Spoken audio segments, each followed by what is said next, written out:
Okay, we're live. Hey, everybody. How's it going tonight? And we're back. Uh, let's go ahead and address the people that we got here in the chat. What do you say? We got Yapet Methuselah. What's going on? Gemma's here. Ricky Briar Lair.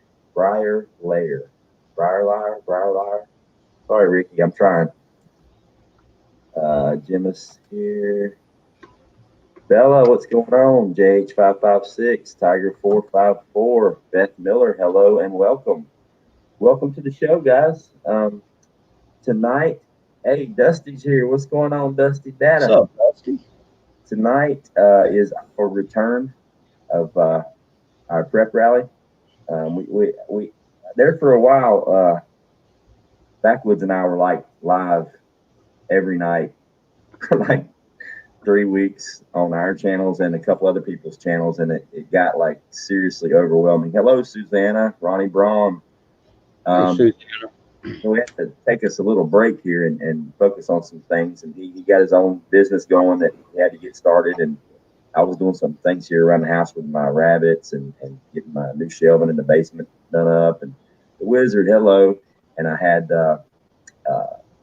another show that I started. Joe Frazier, welcome. It's called the Prepper Summit, and it's going really, really well. So we've both been busy. We kind of took a break, but we were getting a lot of complaints from people in the chat and emails and questions wanting to know when we're going to start it back up. So ta-da, we're starting it back up. Yep. We changed the day. We may change the time. We're just going to figure it out and work it in. So just kind of stay posted, and we will work it out. Javon Cochran, hello and welcome. Johnny Angel, what do you got for him, Backwoods? Man, just wanted to say hello to everybody in the chat. Thank y'all so much for coming by and just like Go said, man, brother, you're right.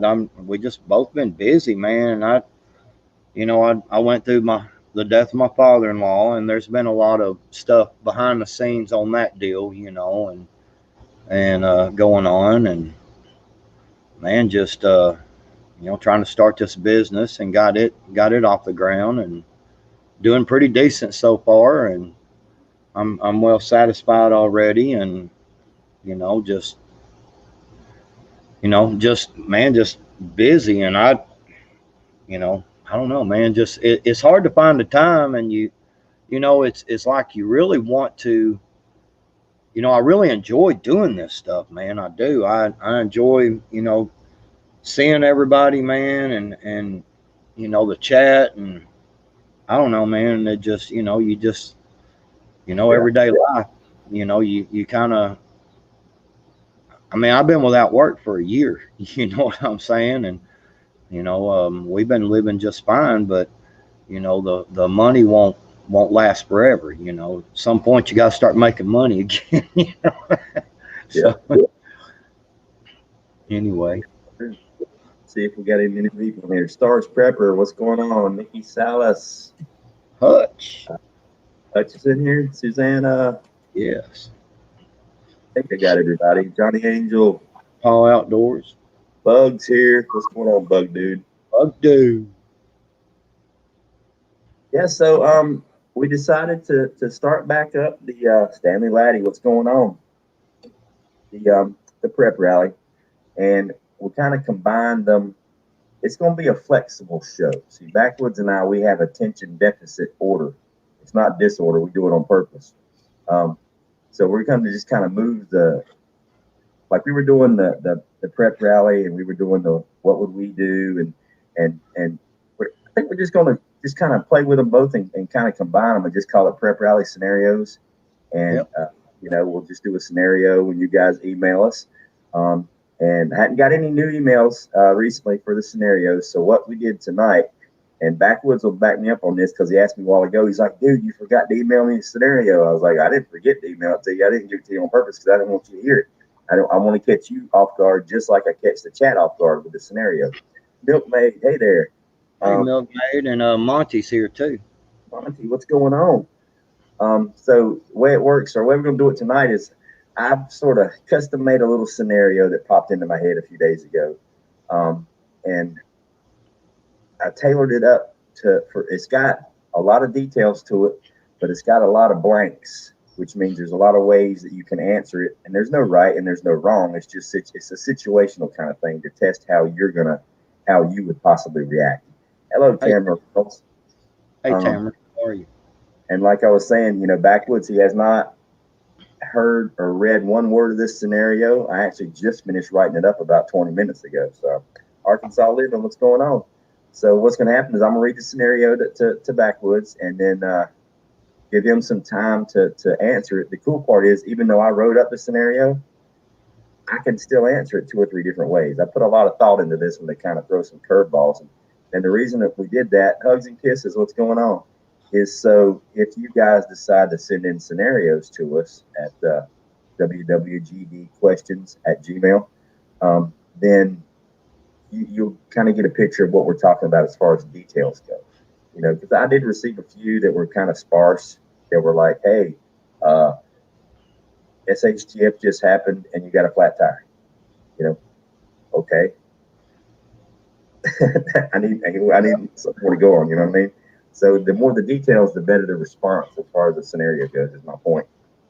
I think that that's a good point you brought up too, Ghost. Is that there's there's there's no real right and wrong answer right now, okay? Because until you're actually in that situation, I mean, there could be we could talk about a situation right now, and later down the line, that situation comes up, except for there's one little key element that's different, and it changes your whole answer, and the whole thing of what you're going to do.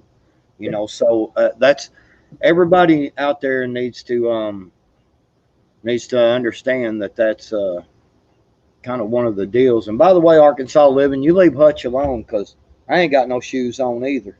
Neither. Neither. So you leave Hutch alone, Arkansas. He's just jealous because we got these pretty country boy feet. He's got them gnarly little crooked toes that kind of twist over each other. Looks like some old big feet that's been stepping in dog poop. Bella, hello, Wendy Benjamin, Wizard, Ed, Monty, Milkmaid. I think we got everybody. All right, so we got about 40 people in here. You want to go ahead and get started? Hmm. Okay, ladies and gentlemen, can everybody hear me okay in the chat? And you, Backwoods, am I coming through loud and clear? Yeah, y'all stop talking in the chat. Y'all are distracting me. I need to pay attention. Yeah. Another thing too, you guys, Gemma's Journey Grace. If you guys aren't familiar with her channel, please go check it out. It's an awesome channel. She is a really cool person, and she is like so kindly volunteered on my other lives and some other streams, and she's in here because I get the blinders and I focus on what's in front of me, and I kind of miss stuff in the chat. So if you guys have a good question, instead of me having to go back and try to find it, just tag Gemma in the question, and she's got a little. She'll hold those questions off to the side, and then when it's Q&A time, she'll throw them back at us. So just make sure if it's a good one to make sure we read it, just tag Gemma in it, and she'll square all that stuff away.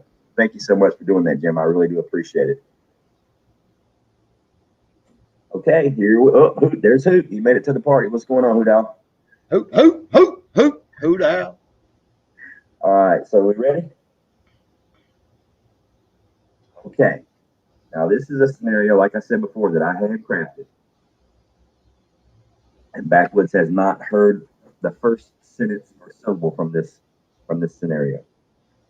Okay. My answer is snakes on the plane. That actually might be a good answer. Okay. All right. You are on a weekend camping trip with your spouse and two of your three kids, a 12-year-old boy and a 10-year-old girl. Your oldest boy is 19 and he chose to stay home by himself. Your camping trip is taking place on or near the Tennessee North Carolina border in the mountains, the Adirondacks, and it's in November, late November. While listening to your weather radio on your first day of your camping trip, shortly after you got set up, the signal goes out and is replaced with an emergency broadcast message telling the population to remain calm, stay home, and wait for further instructions. Then the signal goes out. There's no more communications on your radio at all. You whip out your cell phone, you've got no cell service, and there's no signal on any radios whatsoever.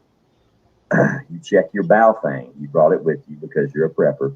And there are several signals on the bow thing, but people are stepping all over each other because there's chaos. So most of your preps are at home.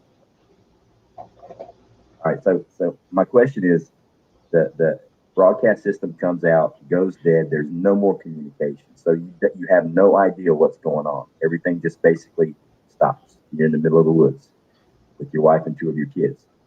What are you going to do? Most of your preps are at home. Have a water supply, clean water supply coming off the mountain. You have a Sawyer Mini, and you brought your travel Berkey as well. You have enough food for a minimum of 2 weeks if you start to ration now. You have a sidearm, a rifle,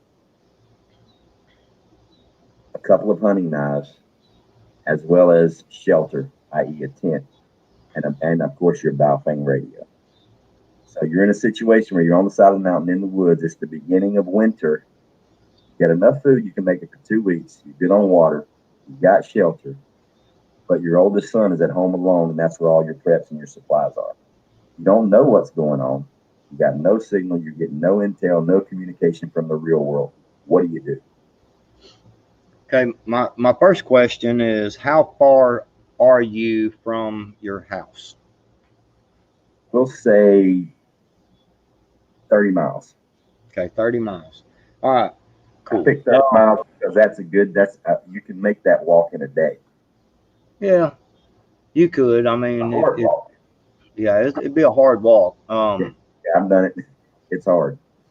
But kind of what I'm thinking is, if my wife and my two children already have shelter, they have so if we know I can walk basically the 30 miles, let's just give it 2 days. Let's just say, because we're not gonna, you know, we're not gonna beeline because we're not sure what's going on. So let's give it a couple of days.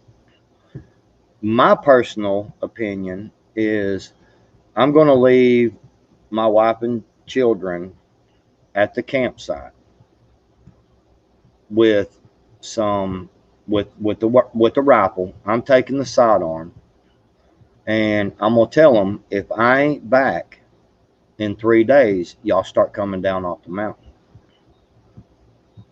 Okay, because here's the thing. I think the first 3, 4, 5 days, it's depending on what it is. Obviously, I mean, if you have let's say you have a world war scenario, you know what I mean, and we're getting invaded, there's something different there. But let's just say it's a grid down. I'm gonna assume grid down just because of the situation of, there's no communications whatsoever, so I'm automatically going to assume grid down. And I think I'm gonna go down off the mountain and probably give a 3 or 4 day. If you don't see me in 3 or 4 days, you know, you're gonna need to find out what's going on. You're gonna need to cautiously come off the mountain.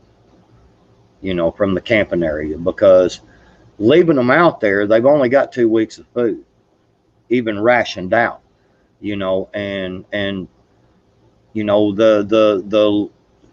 the age of the children, 3 or 4 days, I think they're going to be fine. You see what I'm saying? After that, I'm gonna say, they're that's probably not somewhere you're going to want to leave your wife and kids. That's kind of my first initial thoughts. Yeah, I know when I was writing this thing up, I could go like 5 different ways on this. And in Mm, my brain, I'm thinking on different ways on how to do it. And the key, that the main thing is it for me, and I know some people are going to disagree with me, but the looking at it from a common sense numbers standpoint point of view. I have a family of 5. I'm in charge of that family of 5, wife and 3 kids. Well, technically 2 kids because my oldest is 19, so he's grown. Um, and he chose to stay at home by himself, and we of course said yes. Now, He's at home with all my preps, all my supplies. He's good as far as, having what he needs. The only issue there is, yes, he is by himself. But being that we are preppers, the entire family is preppers, we have plans in place. He knows exactly where we're at on the mountain. He's mobile and he can move. You know, I you know I can't technically do anything for him, being a 2 day walk away or a 1 day drive away if the vehicles still work. I didn't cover that part, but we'll say that they don't. Um, Now, I'm sorry, Monique. I'll speak a little bit better into the microphone. Um, what what the decision I came to is I'm going to take my wife and the two kids that are with me in the campground, and we're going to pack up everything and we're going to go deeper into the woods. Because if society is falling apart, a lot of the people that have been camping before, that's where they're going to go to. So I don't want to be there where the masses, if there are masses, actually come. So I'm actually going to go a little bit deeper in the woods and try to set up a little bit more of a permanent, long term type camping space. Maybe find a cave or an old mine. There are a lot of those in the mountains of North Carolina. And, go ahead and start setting up some snares, set some traps, get a little fishing done, try to build up the food supplies. And I'm going to give it about a week. And if my son hadn't shown up within that week, being that he knows exactly where we're at and he's completely healthy and mobile, he's got all the supplies he's going to need to get there. He hasn't shown up in a week, then I'm probably going to come down off the mountain, but it's just going to be me. I'm not going to bring the wife and kids with me because I want to get them in a secure location. And the main reason I'm going to finally come down off the mountain, I'm going to give it a week for whatever's going on to settle down and pick its course. Then I'm going to come down and try to gain some intel and find out exactly what is going on. Is it political? Is it financial? Was it a world war? Was it a natural disaster? Did Yellowstone pop off? And try to find out what's going on. I thought of just, hauling ass down off the mountain and going to get the oldest boy, but then he's 19, he's old enough to be in the military, old enough to be doing things. So chances of us passing each other on the road, me going to get him and him coming to meet us. So I wanted to give enough time for him to get there at his slowest possible pace before I set out. Well, the reason, well, first off, okay, so you're saying we're going to be at like a camping area, like something that where a lot of people go and camp. Not necessarily a lot. It's more of like it's a campground, not a Hollywood campground, not one with running water, electricity. It's just a bumpy dirt road, and then there's a cleared out path in the woods where people set up tents on a regular basis. Well, and the only reason why I was thinking that it would probably be best to try to get off the mountain right off the bat, because like I said, people, you're going to have.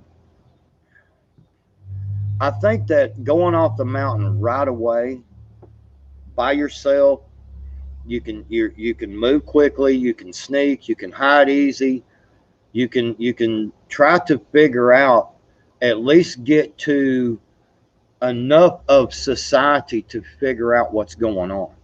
Yeah.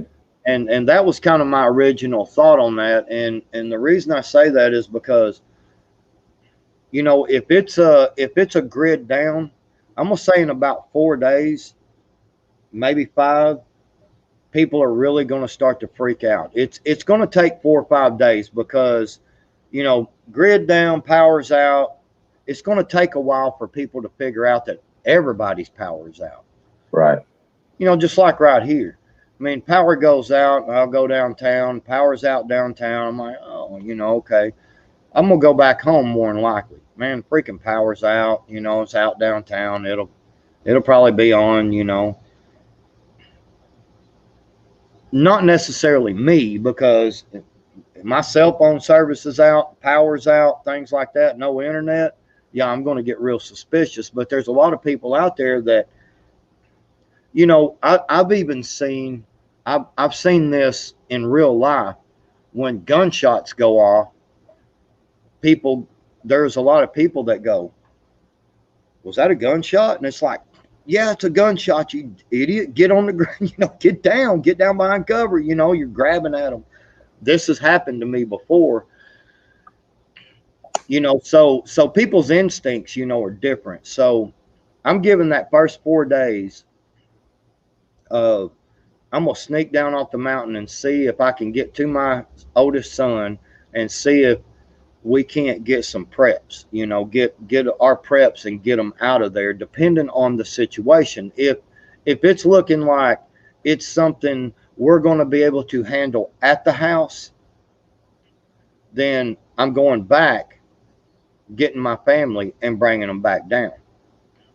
You know what I'm saying? Because I that was one of the thoughts I also had was when you said 19. I'm thinking, okay, that's fighting age. That's military age. Um, you know, Well, and hopefully you. scenario was just the original scenario was just the two kids, and I was like, nah, we need to tug on the heartstrings here. There needs to be some Right. kind of family off, but I wanted to make it fighting age, so there's like a should I or shouldn't I, so Right. there's no answer to that part. My original answer was to come down off the mountain immediately, load up the car, leave the tent, and just haul ass back, to home base and figure it out from there. But then I got to thinking there. I mean, there's two kids, there's the wife, and I don't know the severity because there's no comms. That's why I wanted to put the complete no comms.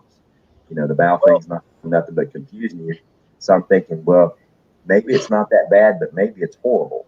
And then I run the risk of losing the wife and the two kids. So I'm going, all right, it's November. Winter is right around the corner. Let's find a cave. Let's dig in. Let's make it where it could be semi permanent if it needs to, and then come down and try to find out some information. Because a lot of things are going to change in the first 72 hours, well, at the least only my brain. the only thing that worries me is if you go further out in the woods and then you leave them, the people, there's not a place out in the woods that people don't know about. Someone knows about them areas. You know what I mean?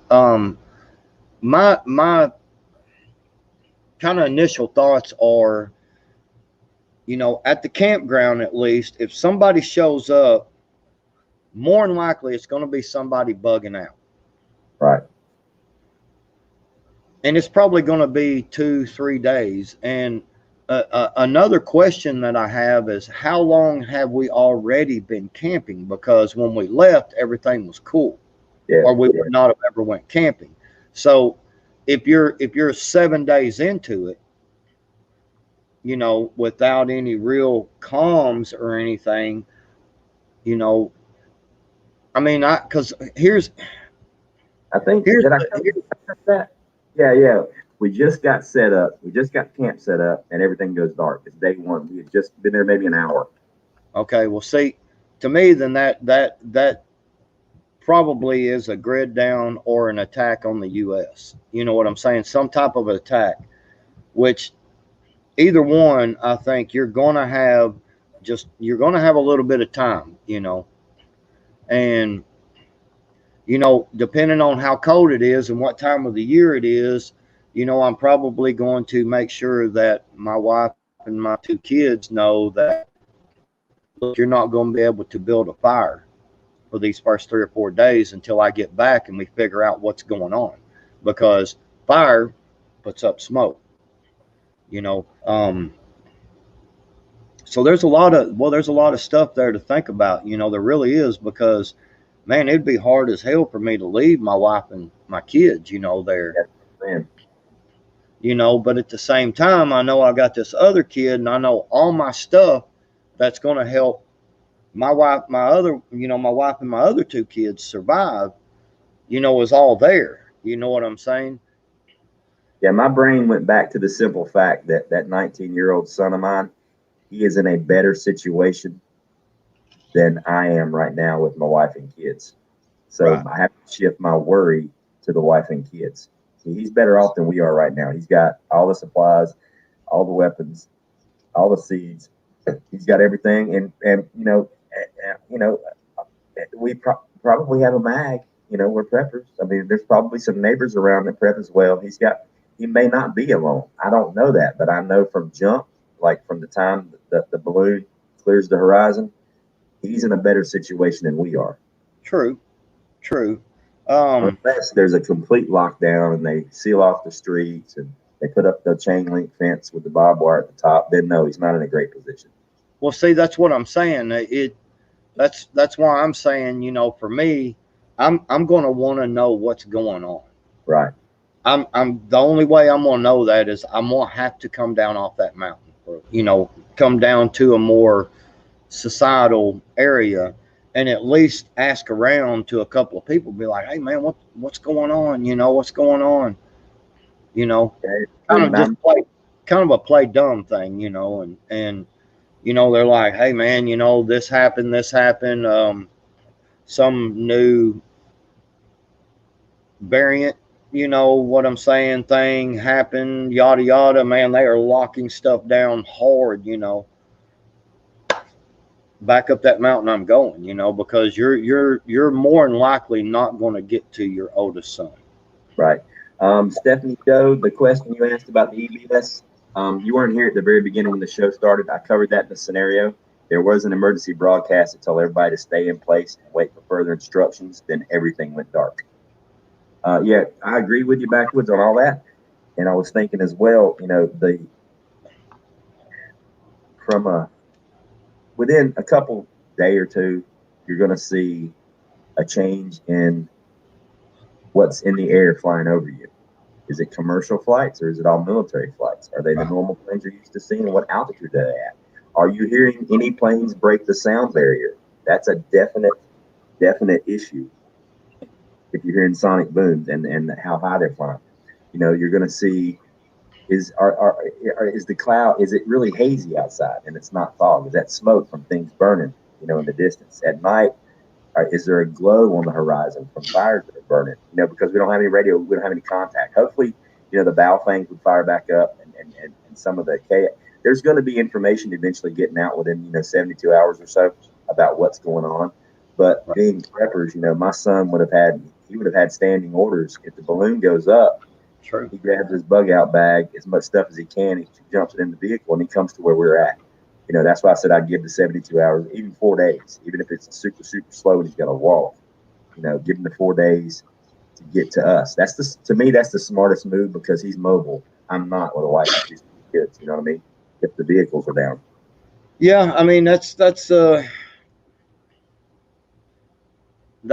whole point is kind of, do you sit back and wait, because I mean that'd be the hardest thing for me to do is to sit back and wait, and kind of sit back and wait and hope he shows up, um not knowing for sure what's going on, you know um Yeah, I mean, you can go 50.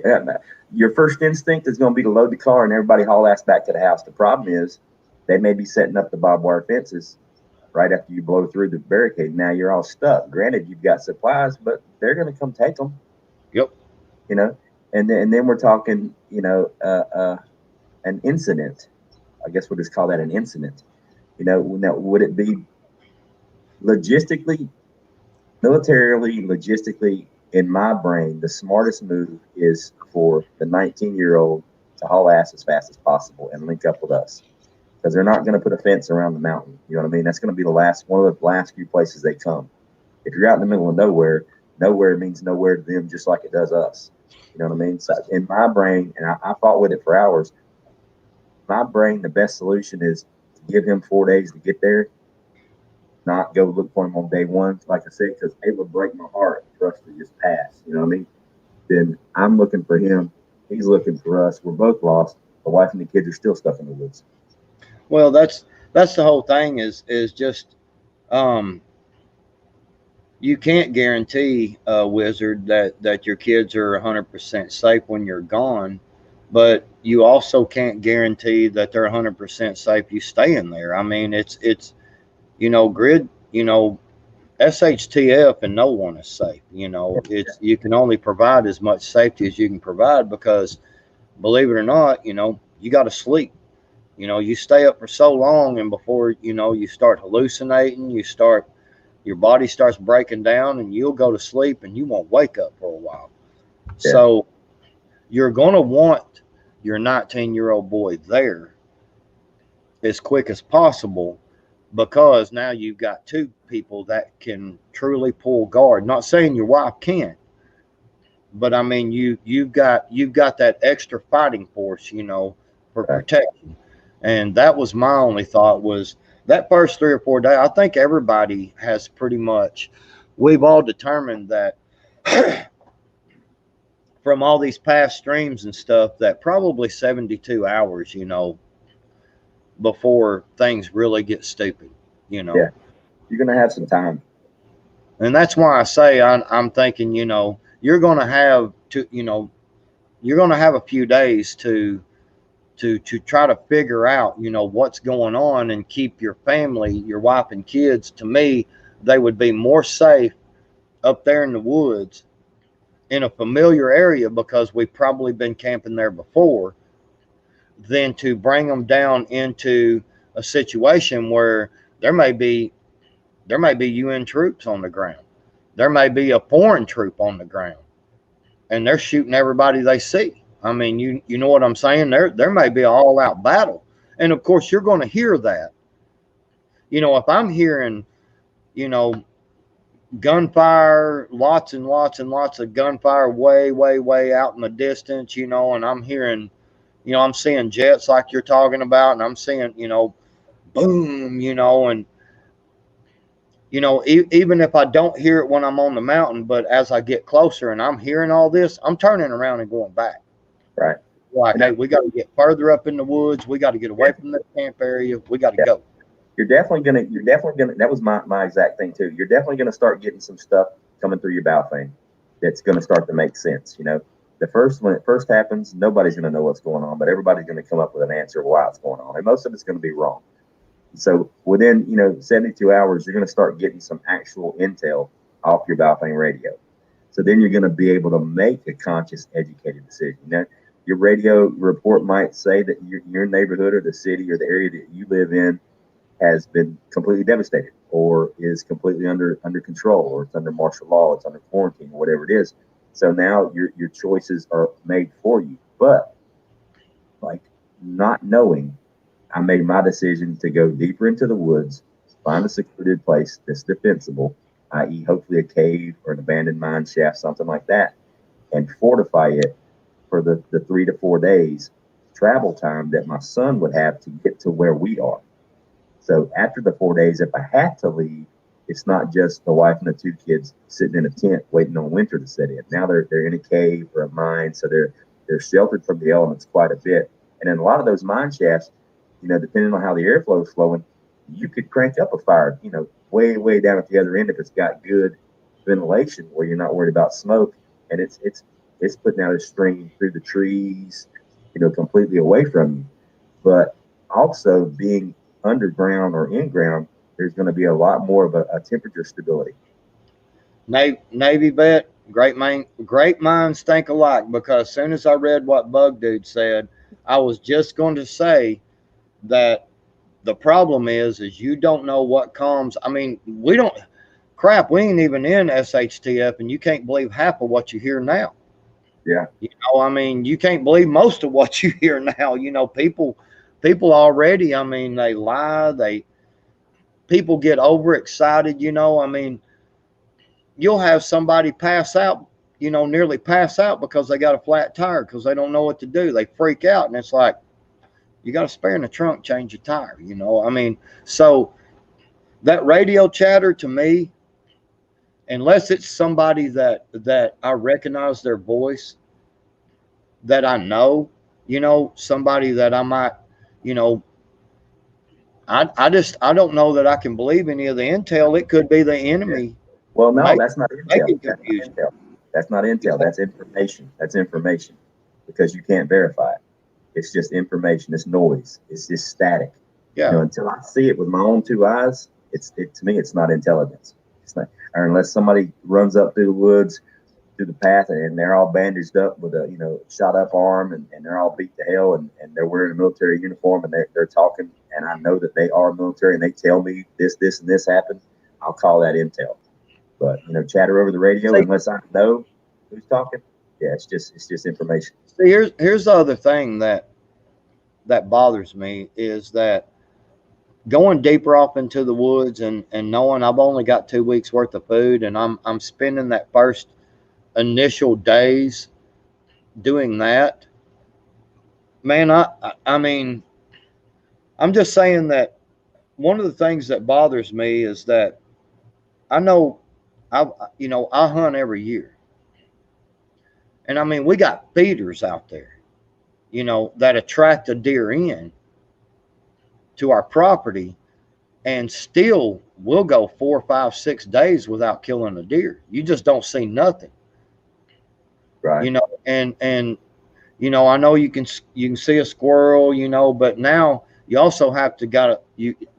My thought on it is too is that at some point you're going to have to figure out how to snare.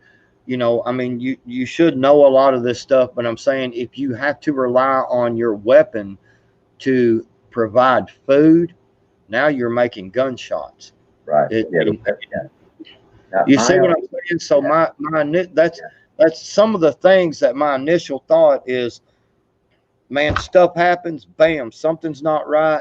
I'm going down. I'm gonna try to see if I can get to my oldest son, get home. I want to go alone. I can move quick. I can move silent. You know, if I do get captured, it's just me that gets captured, or get shot or whatever. But I'm thinking,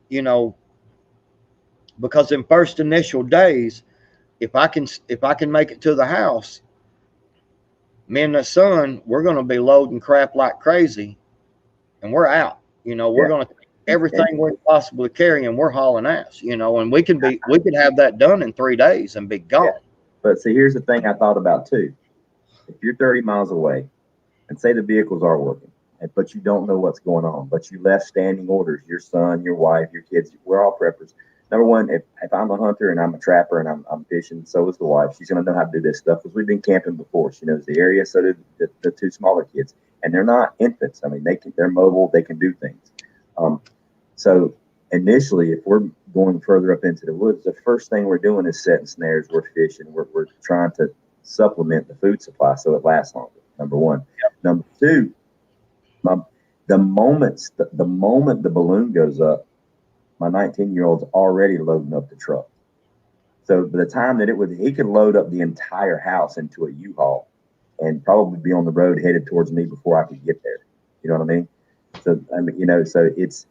I thought about that. What you're saying too is just haul ass down there, load up the stuff, and leave. And I'm going, wait a minute. If he's waiting on me to load, he could be already loading and leaving.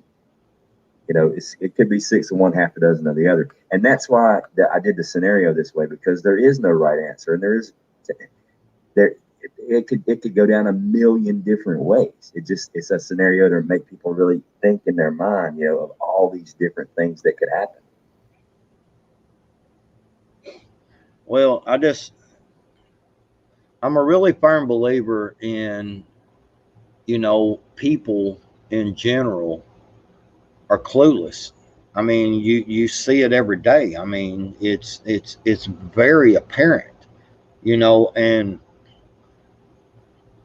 I don't know, just to my thought process of it, like I said, I'm just looking at I'm trying to, I'm hoping that my 19-year-old son is disciplined enough to not, what I'm saying, to look at the situation and go, I would rather be safe than sorry. Hopefully that's going through his 19-year-old mind instead of Right. going, oh God, man, what should I do? I know what dad told me. I know what he taught me, but is this real? Is he going to be mad if I load all this crap up and I show up at the campsite and like, hell, dude, oh man, it was just a cell phone outage, dude, you're Yeah. freaking out.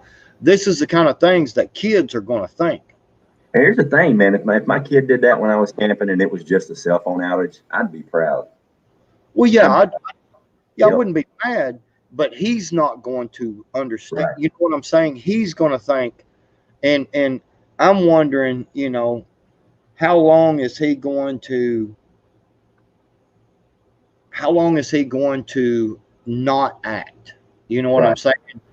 How long is he going to be like, Is this really a big deal? I mean, you're still even trained or whatever. You're still relying on another person to bring you your supplies. Right. You know, You see and what I'm saying? yeah, yeah, and I think I took a lot of it for granted. When I wrote up the scenario. Okay, for those of you that don't know this, I'm a prepper, which means that you know when I'm going into the woods, I'm taking a lot of stuff.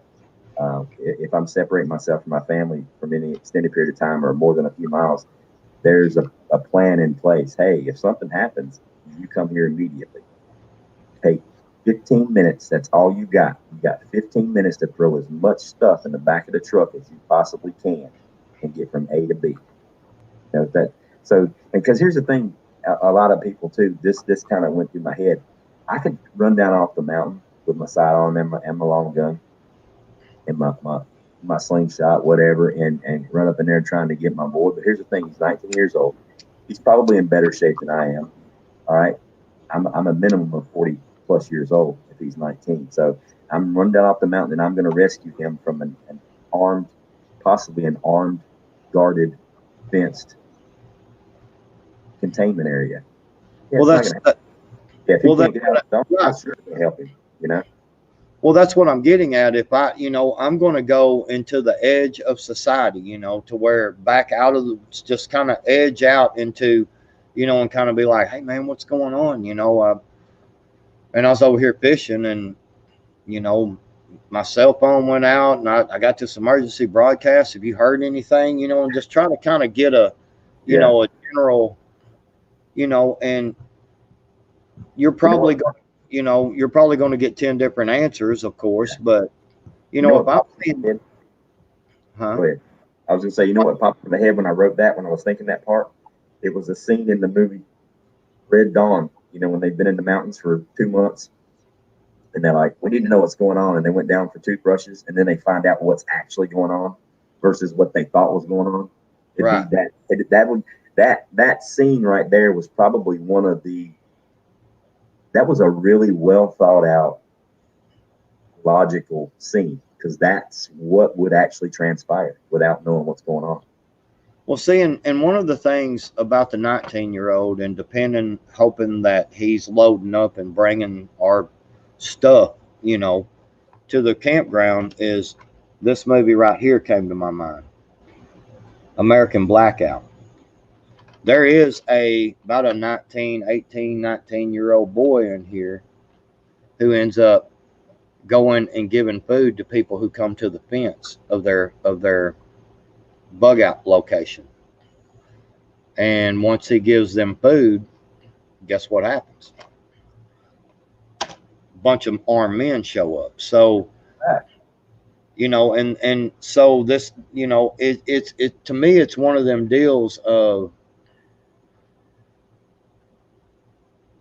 again, we've said this, but I said this at the very first of this show, is we one little thing can be off and it can throw the whole scenario off. It can throw his whole thought process off. His whole ideal, maybe he's got a girlfriend that he really likes and he's, what I'm saying, that he's really in love with, and he's like, well, I've got enough time to go get her and make sure she's, and bring her with me. Well, now he leaves and the military is there, you know what I'm saying? And they're like, you're staying here. We're and now you're sitting up there for 4 days going, man, he ain't showed up yet. I guess I got to go looking for him now. Or do you just say, screw it? I hope he's still alive. I hope he's okay. I I mean, do hate, you do that to your son that you've had for 19 years? yeah, I mean, I hate to say it that way, but it comes down to numbers. You're worrying about three. He's just one. Now I know it sucks, but he's technically an adult. You know, and like I said before at the very beginning of the show, the way I'm looking at it, we're in the middle of the woods with limited supplies. He is in a much better off situation than we are. He's got the supplies. He's got Right. intel. He's going to know what's going on. It's going to be up to him to make that move. But that's what I'm saying. Now Right. think about it, that in reverse. He's down there with all the supplies, and we're up here with 3 extra people, with 4 of us with very limited supplies. Right. See, Well, that's the way I'm looking at it. Is I'm like, these. I mean, I would, anybody that's got teenagers, yeah, anybody that's got teenagers. I told my daughter earlier. I was like, hey, you know, just set the clothes from the washer to the dryer. She goes off in there and whatever, doing some stuff. I don't know. It's about 30 minutes. She comes back through the living room there because we got a big room, a game room out back. And I said, you set them clothes off in the dryer? Oh, no, I forgot. She said, I'll do that right now. And I'm like, so, depending on a 19-year-old to do the right thing in a stressful situation, you know, I don't know. It's I'm in the woods with my wife and 2 other children with very, very limited supplies. And I have no clue what's going on down. And it may just be that it was some solar flare thing at knock comms and power out for a few days, and you get down there and you know, everybody's like, hey man, oh yeah, this is what happened. Don't worry about it. Power will be back on in a little while, or a week, and everything's cool. yeah. I went worst case scenario. So yeah, we have limited supplies. So I go worst case scenario. Never going to see my son again. I'm never going to get to the house. Boom. Next step, increase my stability, increase my supplies, increase my ability to take care of the 3 that are with me. Go deeper, find a secure location. Do what you can. Find a cave, find an abandoned mine. An outcropping of rocks that you can build a shelter with. Immediately set up snares and traps and start rationing your food. There's plenty of Yep. wild edibles up there and around there. You can fish, but we can also scavenge. There's other places around, because here's the thing. Yeah, we have a limited supply, but in this scenario, that your neighborhood or wherever you live could have very well been on the front lines and all your stuff's been destroyed. So yeah, you might have limited supplies, but now you have more than you'd have if you were at home. So it could Right. go either way. That's the crazy part. It could literally go either way. Yeah, I'm just thinking, I mean, realistically, picking up a camp, moving a camp up way up into the woods, to a more secure location, and then setting up snares, doing all this. This is not going to happen in one day. I mean, You're you can talking three. legit. You're talking about I you're could I could see legitimately. I mean, because all we have set up is a tent. We got a tent, the campfire, and the stuff's in the truck. So we can drop that tent pretty quick. And even if we go out on foot, we could still get a couple miles in a day, because the kids are mobile. They can walk, and do the snare setting up and firewood gathering. On day 2. I was just thinking, I'm gonna give my kid 4 days to get there. So in those 4 days, I'm gonna do the best I can to increase my ability to survive. Maybe he doesn't show up. yeah. It's hard to to know the right decision on that, because like I said, man, I mean, yes, I'm thinking, you know, yeah, I want us to be as secure as possible, but I'm still in my mind, I'm thinking, man, I got 3 or 4 days before even anybody's going to start coming up here into the woods, you know, and I mean, it's especially if it's a big lockdown thing, and military's rolling in and they're shutting down streets and keeping people from leaving. I mean, nobody's gonna. It's gonna be a few and far between that show up anyway. Yeah. You know. That's got a good one here about it being a son, not a daughter. It could very, very easily be a daughter, not a son. All those roles can be reversed. I threw that in the scenario at the very end because I wanted it to be a military age fighting male. I even actually almost said that my son was away at basic training, or something like that. But it was just a last minute addition. It could very easily be a girl versus a boy. It's not the sex of the person that's in the town. It's the point that a family member is in town. It could be your grandma. You know, it could be your favorite dog.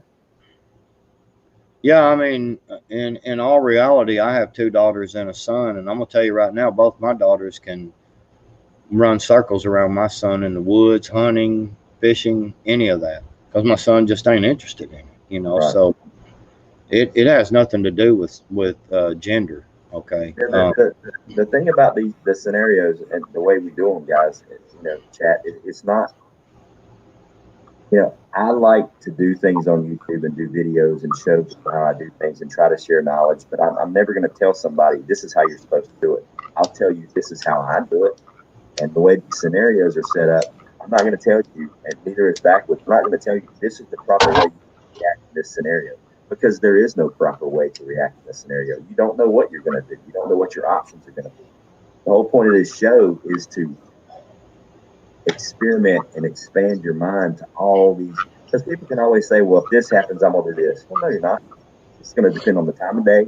It's going to Yep. depend on what kind of clothes you're wearing. It's going to depend on how much food, the situation is going to dictate what you do. It's going to change moment by moment. We've already come up with probably 30 different ways to deal with this scenario. And all 30 different ways could work, but all 30 different ways could just as easily not work. So Yep. there's no definitive answer to right or wrong when it comes to the scenario. At least in my mind, there isn't. I mean, if somebody knows exactly what to do and can guarantee it's going to work, I want it in writing. I need to see it now so I know how to plan for it. Hey, real quick. Hey, Giggles, and hey, Conservative Patriot. How are you? What's going on? Yeah, boy, angry operator.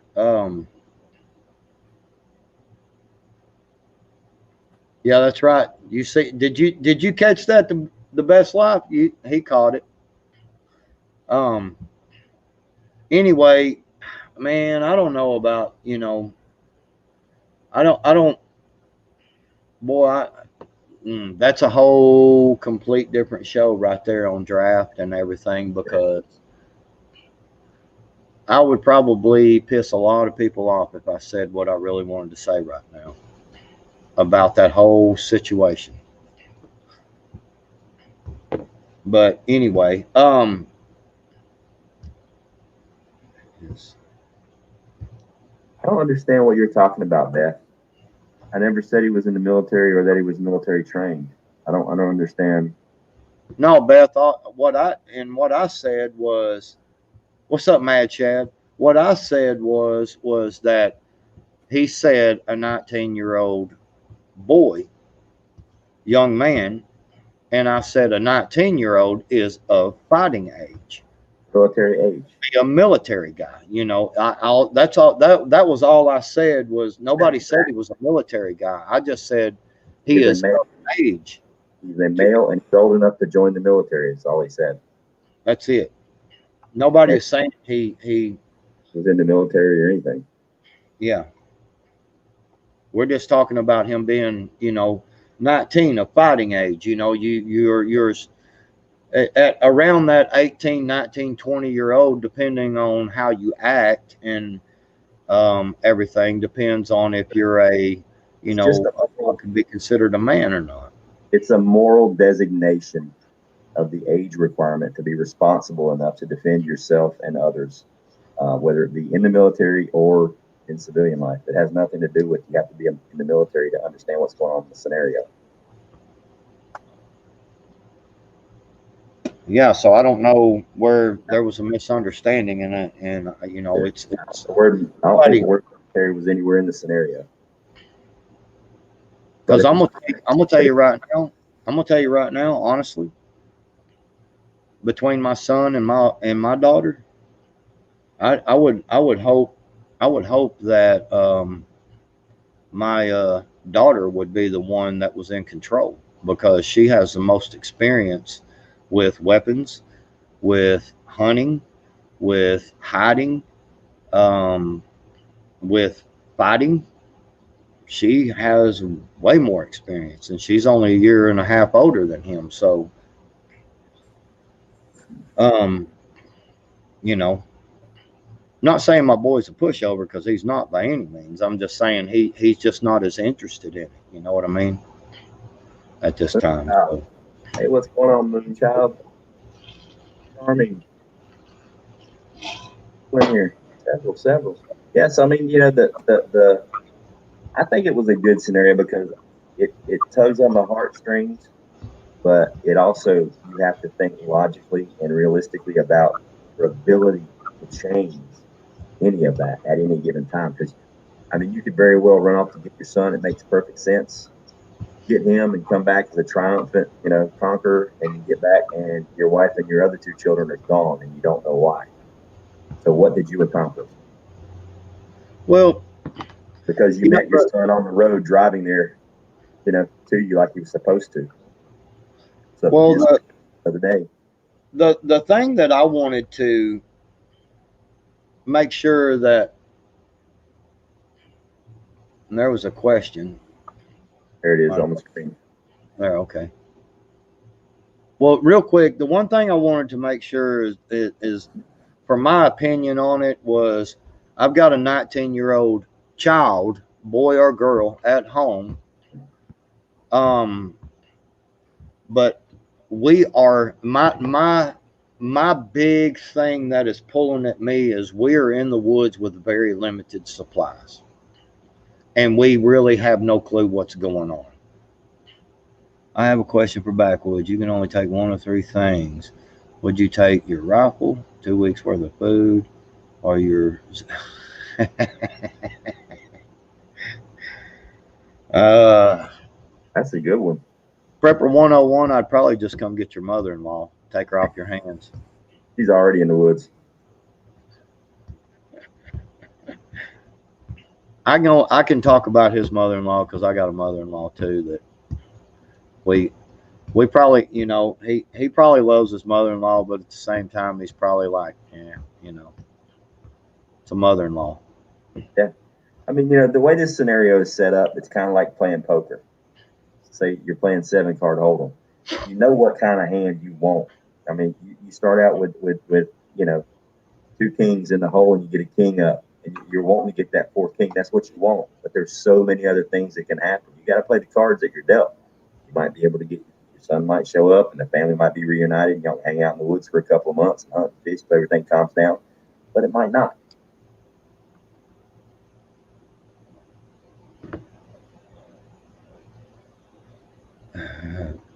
Yeah, well, that's a hard one, man, because like I said, my initial my gut initial reaction is to try to get to the edge of society, find out what's going on, and see if I've got the time, you know, to get to the house, get our materials. And man, it may not even be a bug out situation. That's the Right. that's kind of the thing, and I'm like, oh, well, this is the problem. Oh man, um all I've got to do is just run back up here and, you know, grab my family and say, hey, look, this is a let's just go home, we'll try this again later. But, if I don't know, man. It's just a whole limited supplies. I As much as I hunt, I know how hard it is to get game, to take game, to you're up in the woods. You may not have the stuff to cure the meat the way you need to. It may take you 3 or 4 days to build something. To it may take 3 or 4 days for you to get something built, one of them smoke type rooms, to make you some jerky or whatever. I mean, it's my initial thought is we are limited on supplies, and I've got a son down here. We're more than likely safe up here. I want to get down there, get our supplies and my son, and get the hell back. Right. That makes sense. I agree with you, Beth Miller. I wasn't like trying to be defensive. I thought I'd missed another comment in the chat and I didn't understand what kicked it all off. I apologize for that. But no, the scenario would be completely different if it was a girl left in town versus a boy, in a couple of different areas, because I, as a father, would probably react differently. It would affect the decisions and the choices that I make. But also, her situation would immediately change. Let's say she was a 19-year-old and she had a boyfriend or a fiance that lived within a couple of miles of the house. You know what? I can guarantee you she's not alone now if he's mobile, but I don't know. I'm still up in the mountains.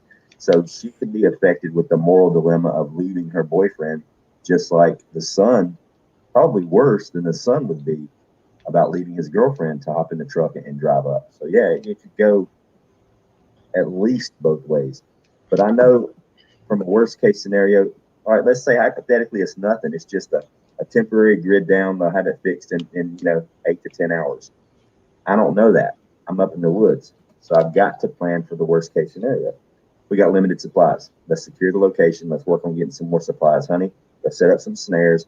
I'm gonna fish for a couple days.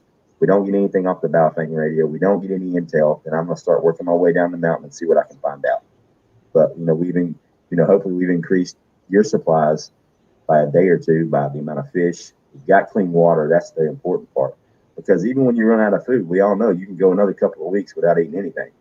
And there's going to be some edibles up there. So a 2 week supply could easily be stretched to a month, I think, without even really hunting. If it's a time of the year where you're really getting some good edibles. But I don't. That's what I'm saying. There's no. You could say it's a complete grid down, but it was just the cell towers went nuts or one of the satellites blew up. But you find out later and you laugh it off. Better safe than sorry.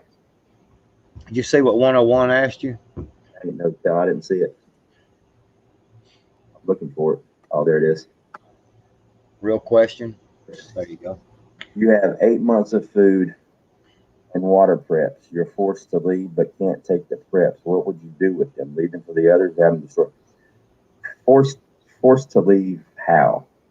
Um, it's going to depend on the situation, because if the balloon goes up, if society goes nuts, everybody on this planet, everybody in this chat, everybody listening to me right now, I firmly believe everybody's going to have an Alamo moment.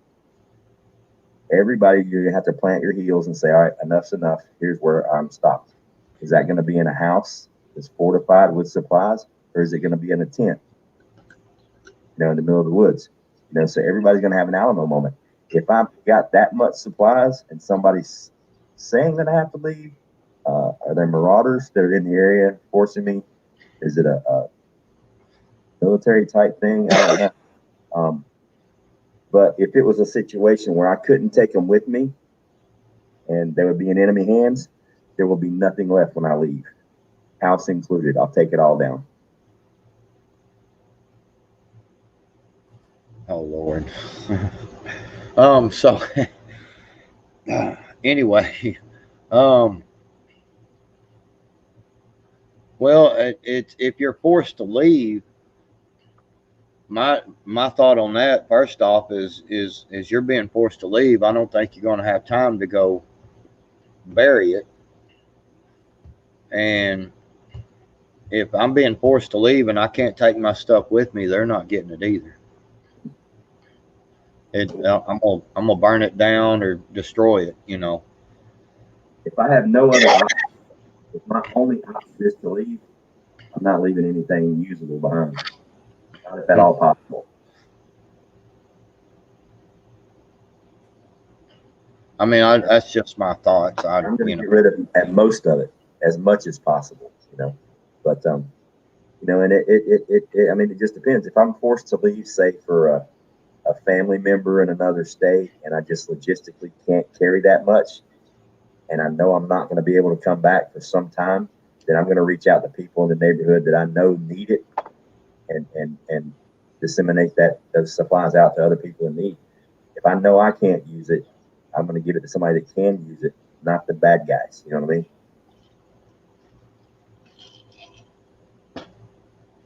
Yeah, that's a it. That would be depending on the situation of being forced to leave. What situation do you have to do you I mean, have to leave? if there's tanks in the street, you ain't really got a whole lot of time to do a whole bunch. I mean, you're not going to defend yourself against an Abrams. Not in the house. I don't care who built it. It ain't going to happen. Um, No, so no, that it, Abrams going to pretty much walk right through that house. yeah. So it just depends on the situation. Take as much as you can with you. What you can't take, you either destroy it or you disseminate it to other people. Hey, the You know, roots of happiness. hopefully you'd have enough time, maybe a 3 or 4 day warning that stuff was getting stupid and you were planning to leave, and you would have enough time and some MVGs where you could take a majority of your supplies out somewhere, like somebody said before, and start burying it in caches where you can come back and get it later. But if you don't have that kind of time, then you kind of you got to do what you got to do. Lucky Dame Preparedness, how's it going? I enjoyed your stream earlier. I was there. Didn't comment, but I was there. What's up, Lucky Dame? I I agree. If there's Abrams on the streets, there's bigger problems. Yeah, yeah. Yeah. Well, remember, if there's Abrams on the street, you can go one of two ways. If that's either a really, really good thing and you're very well defended, or it's a really, really bad thing and the wrong person is driving that vehicle.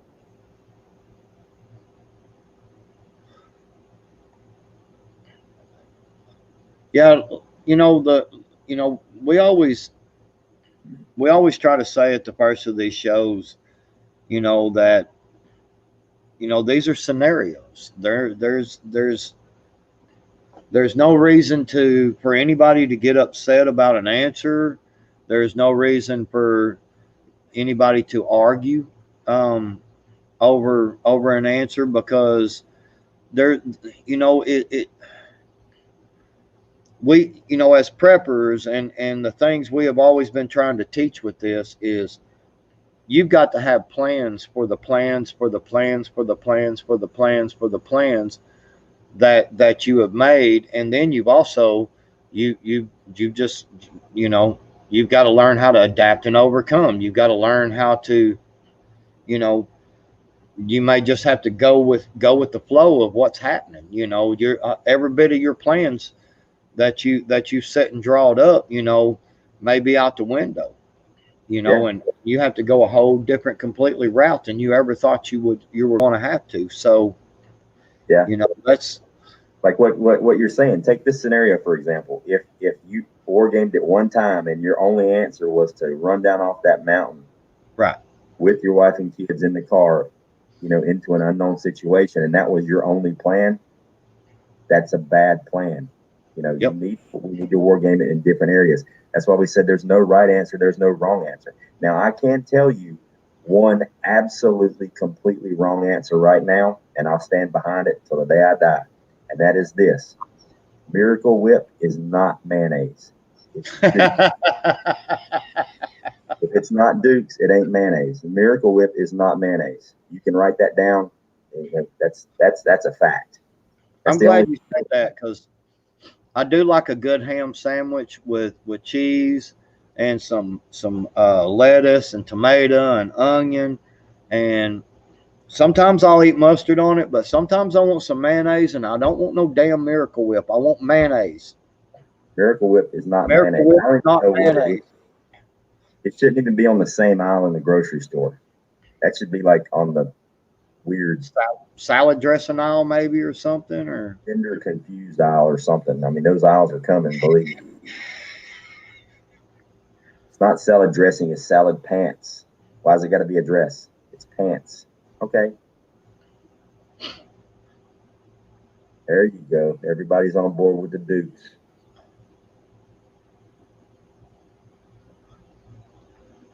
yeah. See, it says salad dressing.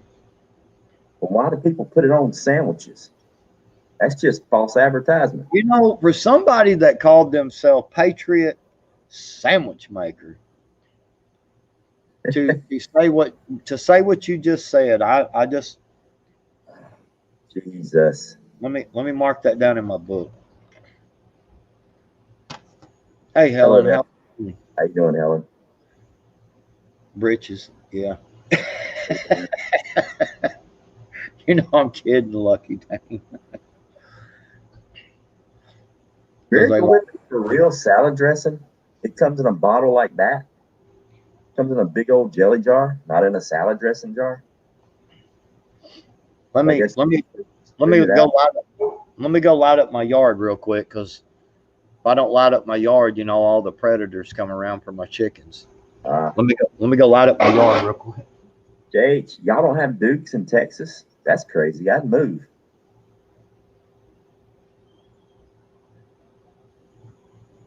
Fish sticks, what's going on?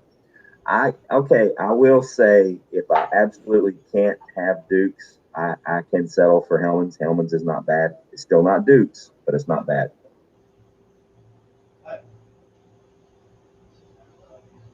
Miracle Whip is salad pants. Okay, that was a good one. Okay, Lucky Dame says, yeah, you do. It's at HEB, whatever that is. There you go, Angry. Jar of Duke's mayonnaise and a can of Spam, and you're good. You know what? I bet if we sent the Angry Pepper some Duke's mayonnaise with some Spam, he would change his outlook on life.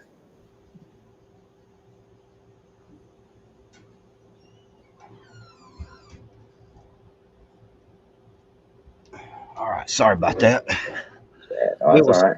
it was still, pretty daylight whenever we started, and I mean it was starting to set down, the sun and all, but I didn't turn the. One one of the reasons why we decided to do the show this way, you guys, was to really put some thought into the scenarios. I've been working on this one for a couple days, getting it right. Because I wanted it to be really, I wanted it to have so many different angles and so many different things that could go wrong and go right. Gemma, thank you so much, sweetheart. You didn't have to do that. You're awesome. Um, is we want feedback from you guys. We want to keep doing these scenarios. But if you guys are going to rely on us to come up with really good scenarios, it's going to get old really, really fast. So we're going to need some scenarios from you guys. Put some time into it. Give some really good details. Throw us some curveballs. That's where it gets fun. Curveballs. I could have easily said that the son had to stay home because he had a broken leg, and it was in a cage in traction right now, healing in the bed. But he had a 24-hour day nurse while we were out on this pre-planned vacation. There's so many different things you could throw in there, and the great part is it's reality. That really could happen.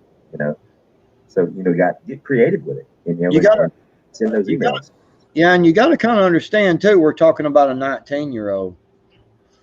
I Yeah, mean, male or female. I mean, we all gotta admit, a 19-year-old. There's a lot of stuff going on down here, if you know what I mean. And a lot of weird thoughts, and you know what I'm saying. And the son or the daughter may not even be at home. They may be off somewhere with their buddies and get trapped out somewhere, and not even be at home, right, and not even be able to get back home, right, because they're thinking the same thing we are. We're going out to the woods to camp out because everything's fine, and we're just going to go out and hang out for, a amount of time, and camp out and enjoy the wilderness and yada yada. And maybe they're going out and enjoying a little wild time, if you know what I mean, and may get caught out somewhere. right. There's And so may many not. different ways. Yeah. You guys, I just dropped the email in the chat. wwgdquestions at gmail. Take your time, come up with some scenarios and send them in, and we'll do what we do. On a pre-planned vacation, do you take preps? Yes, Yes. I take preps everywhere I go. When I go to the store, like for real, 2 miles down the road, when I go to the store, there's a bag, and there's other stuff in the vehicle with me at all times, just in case I got to walk back. Man, I the other day I had to take my new mower down to the place where I bought it, and I jumped in the truck, took off, stopped at the end of the road here, right here, and I was like, dang it, I didn't grab my bag. Because, you know, it's far enough. It's 50 minutes and to just to the edge of town. So it's about an hour and 20 minutes on the other side of all the town and everything, which you can go around, but boy, it's a lot of wilderness. You know what I'm saying? And I was like, Yeah. man, I didn't take my, you know, I'm like, I ain't grabbed my bug out bag and all that stuff, my get home bag, you know, and I'm like, shoot. Turned around, went around the block, and came back and run in and grabbed my stuff, you know, because I mean that's the whole problem is that, you know, the at, like Ghost likes to say, the balloon could go up just like that, man. And I mean things could start happening quick, you know. And taking preps with. I mean, there's been times I've left the house and been crap. I'll turn around and come back and get my stuff. Yep.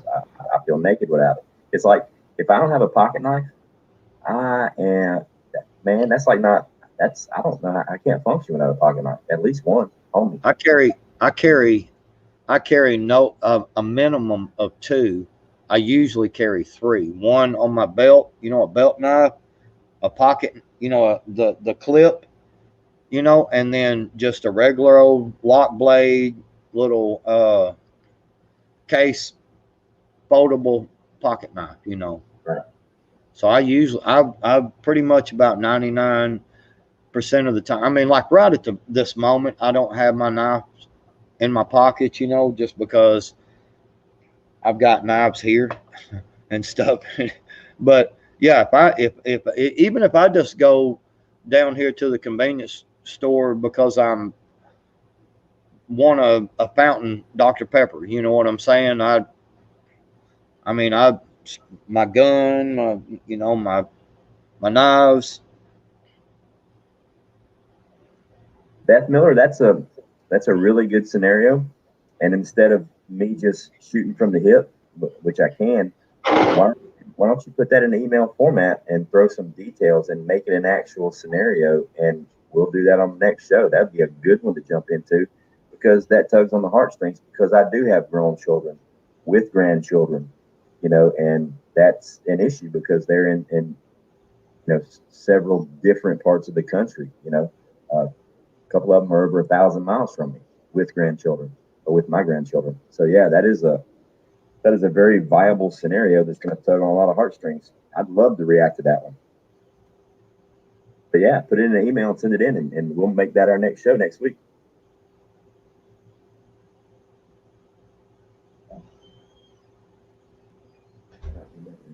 Two times a minute. Yeah, there's always one in my pocket. There's always one in my bag, minimum. I can't function without a knife. They just come in way too handy. EDC dump, he said. Of course, I can't show the one EDC, obviously, but here lately, since I've been doing these lawns and everything, I started carrying this. Yeah. Just a cheap multi tool. It works great. I've used it for a lot of things out there. Then I carry this. That's my little one that I keep in my pocket. Here's my little fold out lock blade that I keep on me at all times. And I also carry this. It's a little O-light flashlight. Yeah. Very bright. Works great. I carry that on me as well. You'd be surprised that even during the daytime man, it's nice to just have a little flashlight to pop in there and be like, oh, okay, I can see what I'm. So these are a few things that I Awesome. carry on me at all times. Tim's got a real good question. It says, Ghost, how would you explain these scenarios to people with disabilities? That's a very technical, but logical and easy to answer question because most of you do know I have a pretty severe disability. It requires me to have a service dog with me 24 hours a day, 7 days a week, everywhere I go. Um, and, uh, and people with disability, having a disability, that's not a negative. I don't look at it as a negative. I just look at it as a different challenge that I have to deal with on a daily basis. I can do some things better than most of you in the chat will ever do in your entire life with my disability. Some of the things I can do, my disability actually helps me perform better. But there are a broad range of disabilities that people have to deal with. But there are also limitations on what you can and can't do. And I know what my limitations are. And everyone that has a disability may not know all of their limitations, but when they start experimenting and doing things, they quickly learn what they can and can't do safely. So, in any of these scenarios, obviously the disability is going to take precedence. I mean, we could have easily kicked in the reason that the son wasn't with us on the camping trip was because he was disabled and he wasn't mobile like that. Maybe he was wheelchair bound. Maybe he had to walk with crutches or a cane.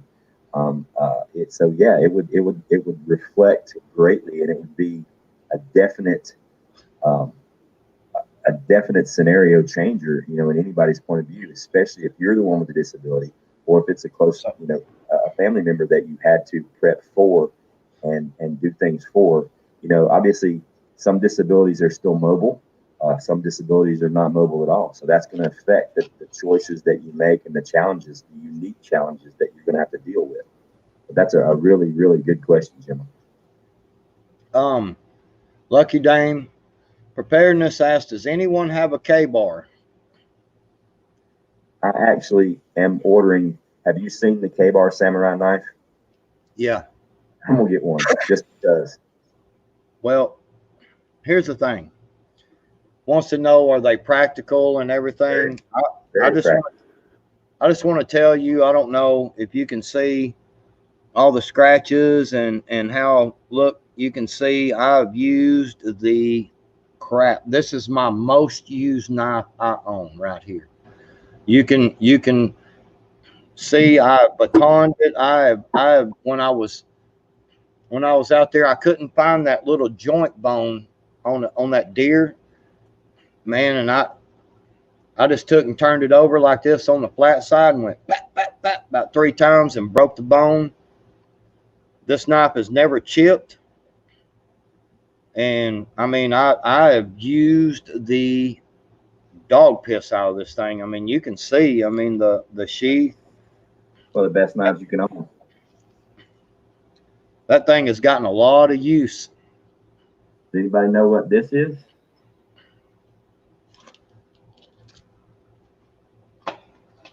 One of these. Yep. I've actually got one of those in my safe. I got a World War II era, and I've got a handmade one from Africa that my grandfather brought home from World War II. Yeah. Well, mine is the little more old school. Yeah, I got one just like it in my safe. Yeah. And I do have something this will attach to. It attaches very nicely to it. I do too. See, it attaches right here to my belt.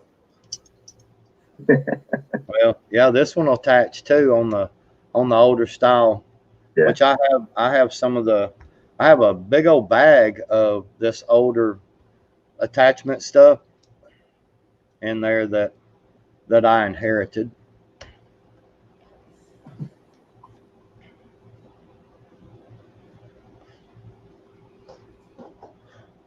Let's see. But yeah,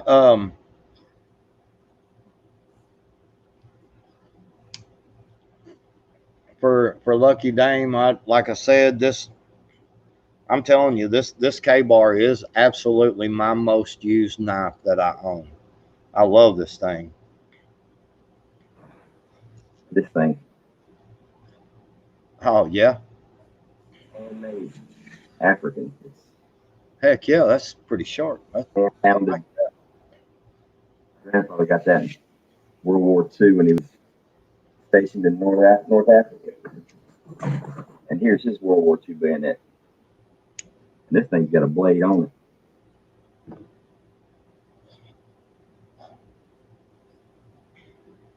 Yeah, I've got but yeah, that the scenarios we do on here, like I said, I mean, I when prepping outside the box was doing his War Game Wednesdays, I was on there one time on the panel, and somebody got really upset at me for an answer that I'd given, and I mean they got really mad, and I made a video about it, and I made a response video and was like, look, I mean, here's, but you got to understand is that me and Ghost are not coming up here and saying we're going to give you a, or you give us a scenario and we're going to give you the most professional, best answer that you could ever get in the world. And don't believe anybody else, only believe what we say. That's not what we do on here. We just talk about it, and I'll give my perspective. Ghost gives his perspective. And if you notice, and if you go back and watch some of the scenarios we've done, you'll find that me and Ghost both throughout, we'll be like, well, I think this, well, I think that. And well, yeah, but then I can kind of see, and you'll see us kind of, and it's called learning, and it's like I said, everything that me and Ghost say up here may, when the actual scenario actually happens, all the answers that we just give may be completely null and void because we may have to do something totally different. It may be a situation where they're coming through the freaking mountain and we got to leave the mountain. So I mean, you just That's why the show started as "What would we do?" Not right, what should you do. It's what we're telling you what we would do in that situation. Doesn't mean it's right. Doesn't mean it's wrong. It's right. just what comes to mind of what we would do. And yes, Mad Shad, it is an old milk spec, and I've broken many of them when I was in the service. But it was free. It was brand spanking new, and it works on the other device perfectly. So I ain't turning down free. That's why I have more than one in backup. But it Mine it was free also. looks really pretty when it's all dressed out. But yeah, I've broken so many of those old M9s. Oh my god. Well, the first generation M9s were horrible. You could, like, man, you could drop it and it would break. But they have redesigned them a couple times since then. But the first Really? generation M9s were garbage. I mean, they were garbage. The only thing good on the first generations was the sharpening stone. That was a pretty good stone. But the knife itself, the knife didn't last long enough to even use the stone. It was horrible. Yeah, so it's like, the my whole premise for originally starting this was what would Ghost do, and then who was it? Was it Klingon that wanted us to get on here together? I think it was Klingon Princess that wanted Yep. us to get on here together to do her scenario. So it's Yep. Klingon's fault that we hooked up to start doing this, and then we Right. decided to do the show together and say what would we do with these scenarios. The whole reason why I started doing it was because my brain works different than most people's brains, and it's I even when I get into an argument, even when I was in school, in college, doing debates and things like that, and I told my professors a couple times. We did a debate on abortion. We did a debate on ADHD medication and drugs and all. It doesn't matter. And she's like, all right, Mister So and So, what side would you rather be on? I said, I don't care. She goes, but don't you have a view? I said, yeah. There's a side that I firmly believe is right and a side that I firmly believe is wrong. But you can put me on either side and I'll argue it. I like to argue. I like to find reasons why. When you tell me I can't do this, when you tell me I can't grow tomatoes year round, well, guess what? I'm going to go plant me some tomatoes in October and show you that I can. That's the way the brain works. And for these scenarios and stuff, because there is no right answer. What are you going to do when they knock on your door and they want to get your food? Well, it depends. How many are they? What are they carrying? Are their weapons already drawn? Is it daylight? Is it nighttime? What time of the year is it? Do I have an escape route? There's so many different answers to any little question, and it's fun. And it gets your brain going, and I just think it's fun, and I hope everybody in the chat does. I know Backwoods does, because going through these scenarios, we've had these discussions before in these shows, and I'm in my mind, I'm thinking, well, this is what I do, and then he says something that's completely out of left field, and I go, crap, man, he's right. That I would definitely probably do that first, or I would incorporate parts of what he says to the way I was doing it. Or there's been a couple times where I completely pulled a 180 and changed my mind and said, nope, he's right, I'm wrong. I'm doing it this way. You know, Right. And the same thing, man, the same thing. You've made me think so much about different things, and all of us want the perception of reality to be that we are going to think that we are the most right. I mean, that's just a human nature. It's not anything wrong with that, depending on, or should I say, there's nothing wrong with that as long as you are willing to listen. yeah. And that's the thing about Ghost and I. That's why we hit it off so good on this show, was because Ghost and I would be talking, and he'd say something like he was just saying. He would say something, and I'd be like, damn, I never really thought about that, man. That's damn, that is a good idea, or vice versa. So that's the whole point of this.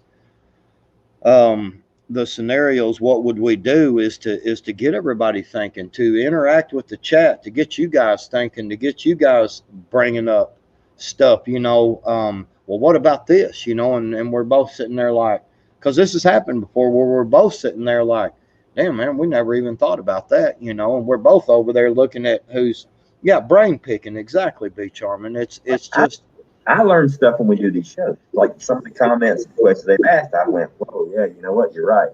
I've learned stuff because oh when yeah, you get in a situation, you might think you know what the right way is, but you got to open your mind and be ready to be influenced to change your way of thinking, or what you may or may not do. The great part is that if you have a one track mind and your first instinct is to load the car and run down off the mountain as fast as you can, then that's your only option. By doing this brainstorming thing, now I've got like 50 options in my head. So if that one doesn't work, then we shift to plan B and then C and fact. D and E. But if you don't brainstorm these things and you don't have conversations like this, you wouldn't have these options in your brain. Well, let's bring this up. Just a little bit ago, I went to light that lighter and it wouldn't light. It's out. And I throwed it in the trash, and I picked up another one and showed it. And someone in the chat was like, there you go. Backwoods is showing that one is none and two is one. Why can't we do the same thing with scenarios and thought processes? The more, the, the more we learn, the more scenarios we talk about, and the more stuff that we look at, and we're sitting there looking at that scenario, and we're like, okay, here's 10 different options that I've learned tonight. Now I can think about these different options and be like, you know, because I do this every time we've done a show on these scenarios and things like that, or even of the prep rallies we've done, things like that. I always go for the next 2 or 3 days and I think about things that were said.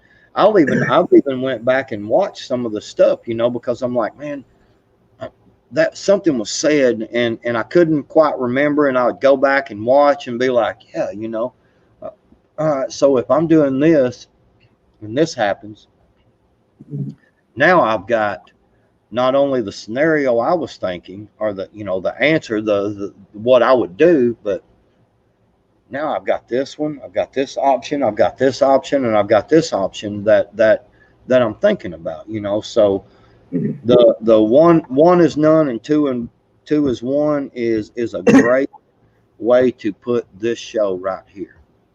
Yeah, it is. Gemma, you should write up a scenario for us that is disability based. We would love to do a scenario based on a person or persons with a single or multiple disabilities. We'd love to talk about that. Yeah, because I'm going to say this with all due respect. I don't have any disabilities really, and I don't have um, family members with the disabilities. You know what I'm saying? My kids or my wife or anything. I mean, my wife does have diabetes too, but I don't know that that's necessarily a disability so much. I mean, it can be Well, certain. she's obviously made some bad choices in her life. Come on now. So, but no, so really talking about the thing with disabilities. I'm sure there's some people out there with some disabilities that would think, well, that's great, you can run down the freaking mountain, in a couple of days. I can't do that, and so that would be a really, really I, excellent. I actually did one in the very beginning. I want to say it was my first or second what would ghost do scenario. And I want to say, I like that. I want to say, I think it was Appalachian Prepper that sent me this. I could be wrong, but it was a disability based scenario where it was lack of mobility, uh, a hip, I believe it was. Um, and it was one of the funnest scenarios that I actually did. And you know what? I'm really thinking that what we're going to do backwoods maybe every other show or something is we can go back and rehash some of those first scenarios that I did because I put out like 7, 8, 9, 10 of them, on video, not on live. And but they were short, it was like a little 10-minute deal. But we could do a show on several of those because several of those scenarios were really really good. Yeah, absolutely, man. Look, this is all learning, man. This is stuff that we, you know. By the way, so I went to see my cousin. I don't know. I may have showed y'all some of these. I don't know if y'all seen them or not, but I went to see my cousin, and he goes, "Hey, man, I got you a present." Nice. I'm gonna put you on big screen real quick. I got to run to the boys' room so everybody can see that. So he got me these books: Improvised Munitions Handbook, Booby Traps, Rigging, and Survival. I don't know. I'll always take hard copies of anything. I want to tell everybody out there, just like these scenarios that we're talking about, a lot of grid down EMP things get brought up. If you're storing information on any kind of electronical, device, that may not be a very good thing, so get as many hard copies. And I just got a whole set. In fact, let me grab them. It'll take me just a second.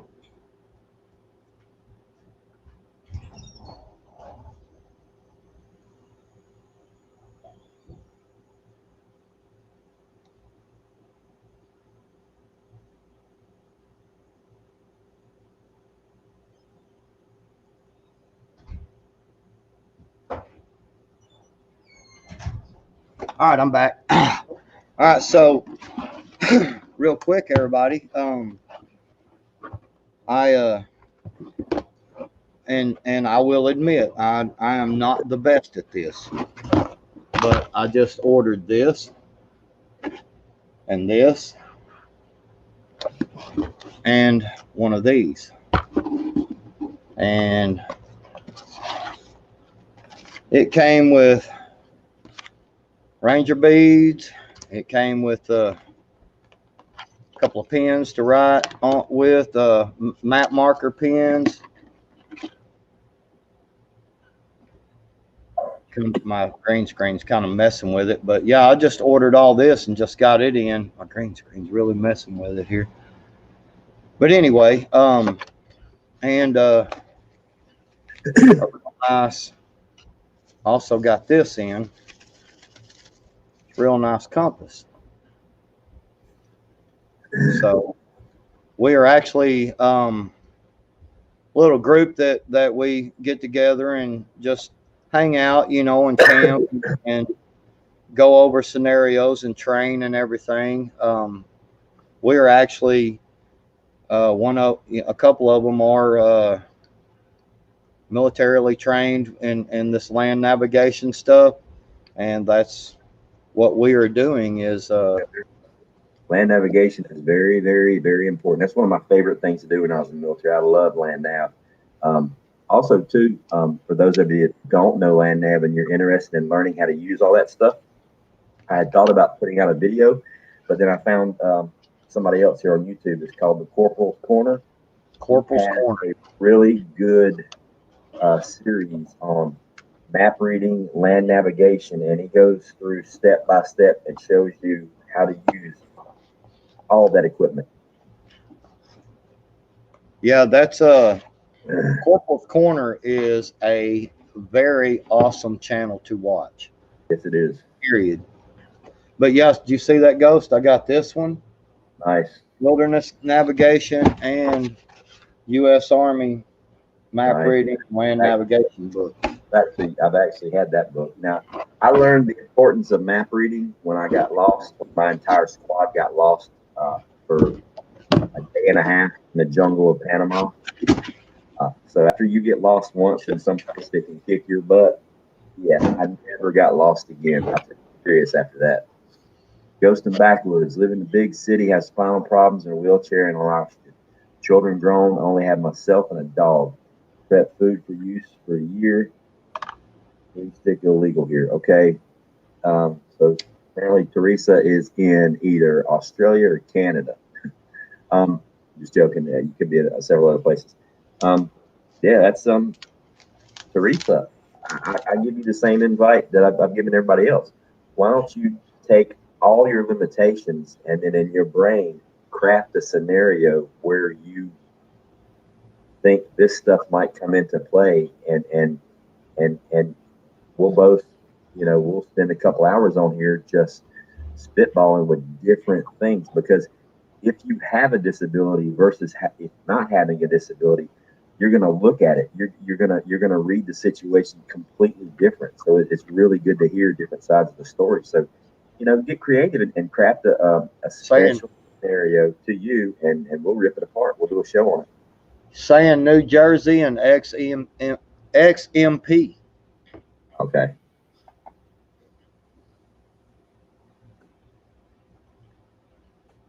Hi, Dr. D.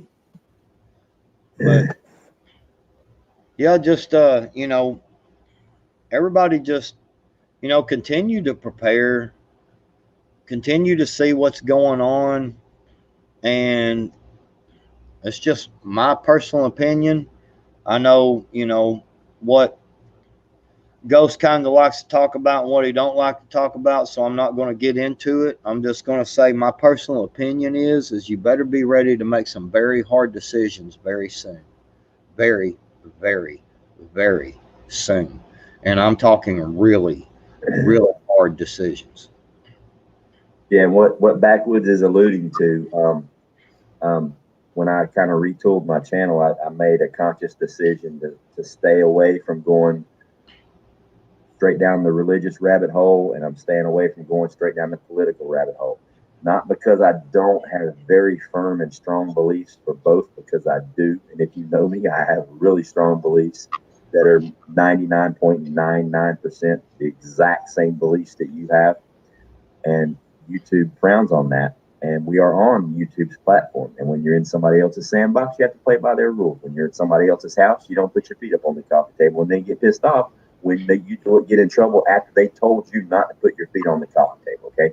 We made a conscious decision to use YouTube's platform to get our message out. But there are the regulations and certain things we can say and we can't say. No, this is not a free speech platform. It never has been a free speech platform. So if you're upset that it's not, then you did not read the small print when you clicked yes, I agree. Okay. Well, That being said, we can still talk about things and we can still get the message across. Everybody in the chat that wants to talk about this stuff, if you want to, go stand in front of a mirror and talk about it, because you're going to get the same reply from me. It's going to be the same answers. You know how I feel. So there's no reason to keep hashing it over and over. Everybody has those beliefs and everybody knows my feelings on it. So I don't want to get my channel in trouble repeating things that you guys already know. well, it's just like this, Ghost. If let's say I showed up at your house and we were going to go to the store. I smoke. You're like, hey, brother, my parents riding this in this, whatever, yada yada, whatever. I don't allow smoking in my truck.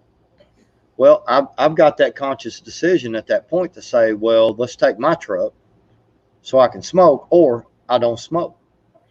You see Yeah. what I'm saying? So if I'm going to ride in your truck, I've got to abide by your rules in your truck. I can't smoke in your truck. You see what I'm getting at? So the same thing applies with YouTube. I mean, it really does. The last 3 videos I have put out, I didn't even monetize them because I stepped out on a limb a little bit and nothing happened. But I guess I didn't step out hard enough because I was just trying to see if I could get a warning. But Yeah, I I could come over here and swing for the fence and then get mad when I get knocked down, but I enjoy the channel too much. I enjoy talking with the people in the chat, so I don't want to mess that up, and I can't get mad at YouTube for setting their platform up that way. They own it. I don't.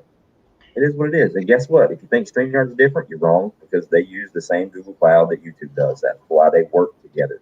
They have the same control over here as they do if you're just on YouTube. So don't get all confused thinking StreamYard is different because it's not. It's just a different way for them to make money, and it works. yeah,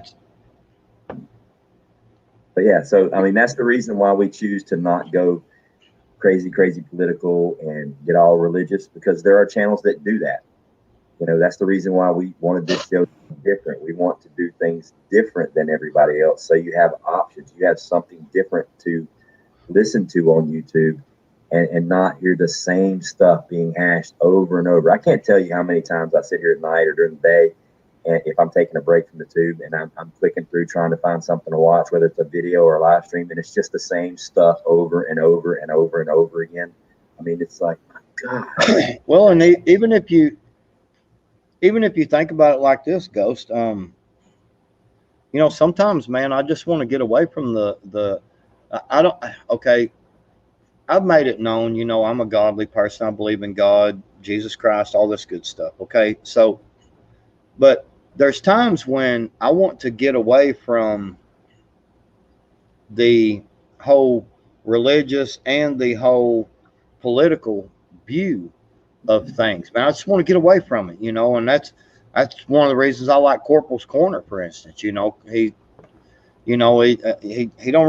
he just goes out there and shows you how to do stuff, and there's some of those things, and like you said, you'll go and start flipping through, and you'll run through 40 videos on your suggestions or your subscriber list. You'll run through 40 videos, and you're like, man, I just it's all basically the same political religious stuff, and you're like, man, I just want to watch somebody catch a fish. Yeah, see you, angry operator. Yeah. I just want to watch somebody mess with their garden. I've been watching a lot of videos on mowing and stuff, about different blades, and and it's been really relaxing, because I'm getting to learn a whole new other ordeal, and but yeah, it's Yeah, yeah. There's a good comment that Javon Cochran put up here, and it's something that I wanted to address, and I'm glad that it was brought up. It says it's simple. YouTubers have channel moderators, same as YouTube has moderators. Uh, Let me make something perfectly crystal clear to everybody in the chat, please, especially my moderators. Moderators are awesome. They go above and beyond and do an awesome job, especially if you have good moderators like I do. Here's the thing you need to understand. This is no disrespect to anybody. Moderators are just as big a liability as they are helpful for your channel. Here's an example. Let's just say hypothetically, and I'm not throwing shade at any channels out there. If for some reason I become incapacitated during a live stream and fall asleep, pass out, or whatever else, I want everybody in the chat to immediately leave. My moderators, stop talking. If there's no communication in the chat, then there's no reason for a troll or anybody else to be staying here. The reason I say that is every content creator, when they agree to the terms of service, You agree to be in control of your stream at all times if you're live. That includes when you fall asleep. You are being held responsible for everything that transpires in your room, whether you're confident or not. That's why there's moderators, because now YouTube can hold you responsible for everything that the moderators either do or don't do. So the smart move is if something happens and I pass out, just leave. Just don't come to the channel. Don't. If there's 50 of you in here, just one of the moderators say, all right, guys, boom, something's happened, go fell asleep or whatever. He's super tired. Out of respect, we're going to leave the chat because we don't want him to get in trouble. And then just stop talking after that. Because if the troll comes into the room and makes a stupid sideways comment and nobody responds, guess what? I don't get in trouble because there's no back and forth. If somebody responds, even in a positive manner, there's a back and forth and it gives validity to everything that they just said. Then I got to write a letter and an email and bring it all back down to earth. I would rather just ignore that completely. So the moderator's job, having that wrench is a huge responsibility. I can't remember what channel it was, but I logged onto it and they gave me a wrench. And I'm like, dude, get that wrench away from my name. That is not a responsibility I want. I don't want it at all. That's just huge. I don't need to be responsible for anything that transpires in your channel. I got my own to worry about. I don't want that responsibility. And for people that do it, man, I have the utmost respect for them and I appreciate everything they do. But just so it's out there known, if something happens and I fall asleep, turn your computer off, go to bed. We'll talk tomorrow.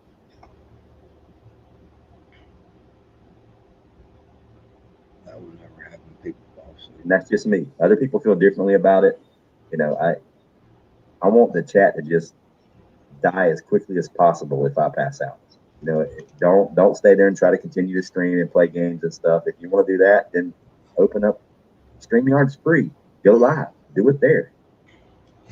Well, see, that was another reason why, when you text me and you was like, you want to do this on your channel or my channel? And I responded back, about doing it on your channel because I thought that, originally we were supposed to have 70% chance of, some severe thunderstorms. Well, everybody knows when you have thunderstorms, you're probably going to lose internet, things like that. Yeah. And that's why I responded and was like, let's just do it on your channel because that way if my internet gets knocked out, you've still got control of everything going on and I'm not sitting over there going, well, crap, man, my stream's still going, but I've lost all control of it, Right. Yeah, because that's what happens. A lot of people don't know that. Even like if I start this stream, like tonight, this is on my StreamYard account.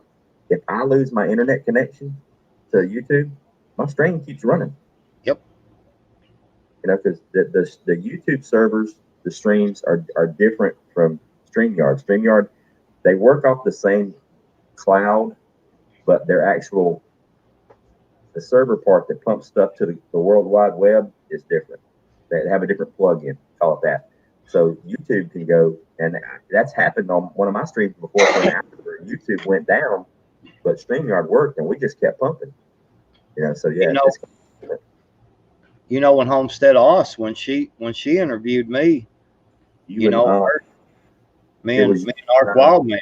Yeah, I watched that. Yeah, she went down, but you guys kept rolling with the show for a half an hour. I was like, yeah, and I was so nervous because I didn't want to do anything at all to get her in trouble, but then she was able to get into the chat, and she was like, y'all just keep going, and y'all are doing fine, and I tried to be respectful, and everything because that's not my channel.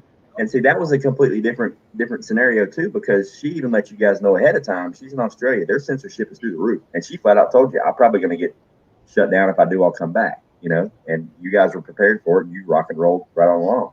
Right. But it's different if you're just in the room chatting and drinking beers, just talking about whatever, and fall asleep and leave, the thing open. That's just, I'm trying to figure a way to have an administrator to where if something like that happened, the administrator could log in and just shut my stream down, for me.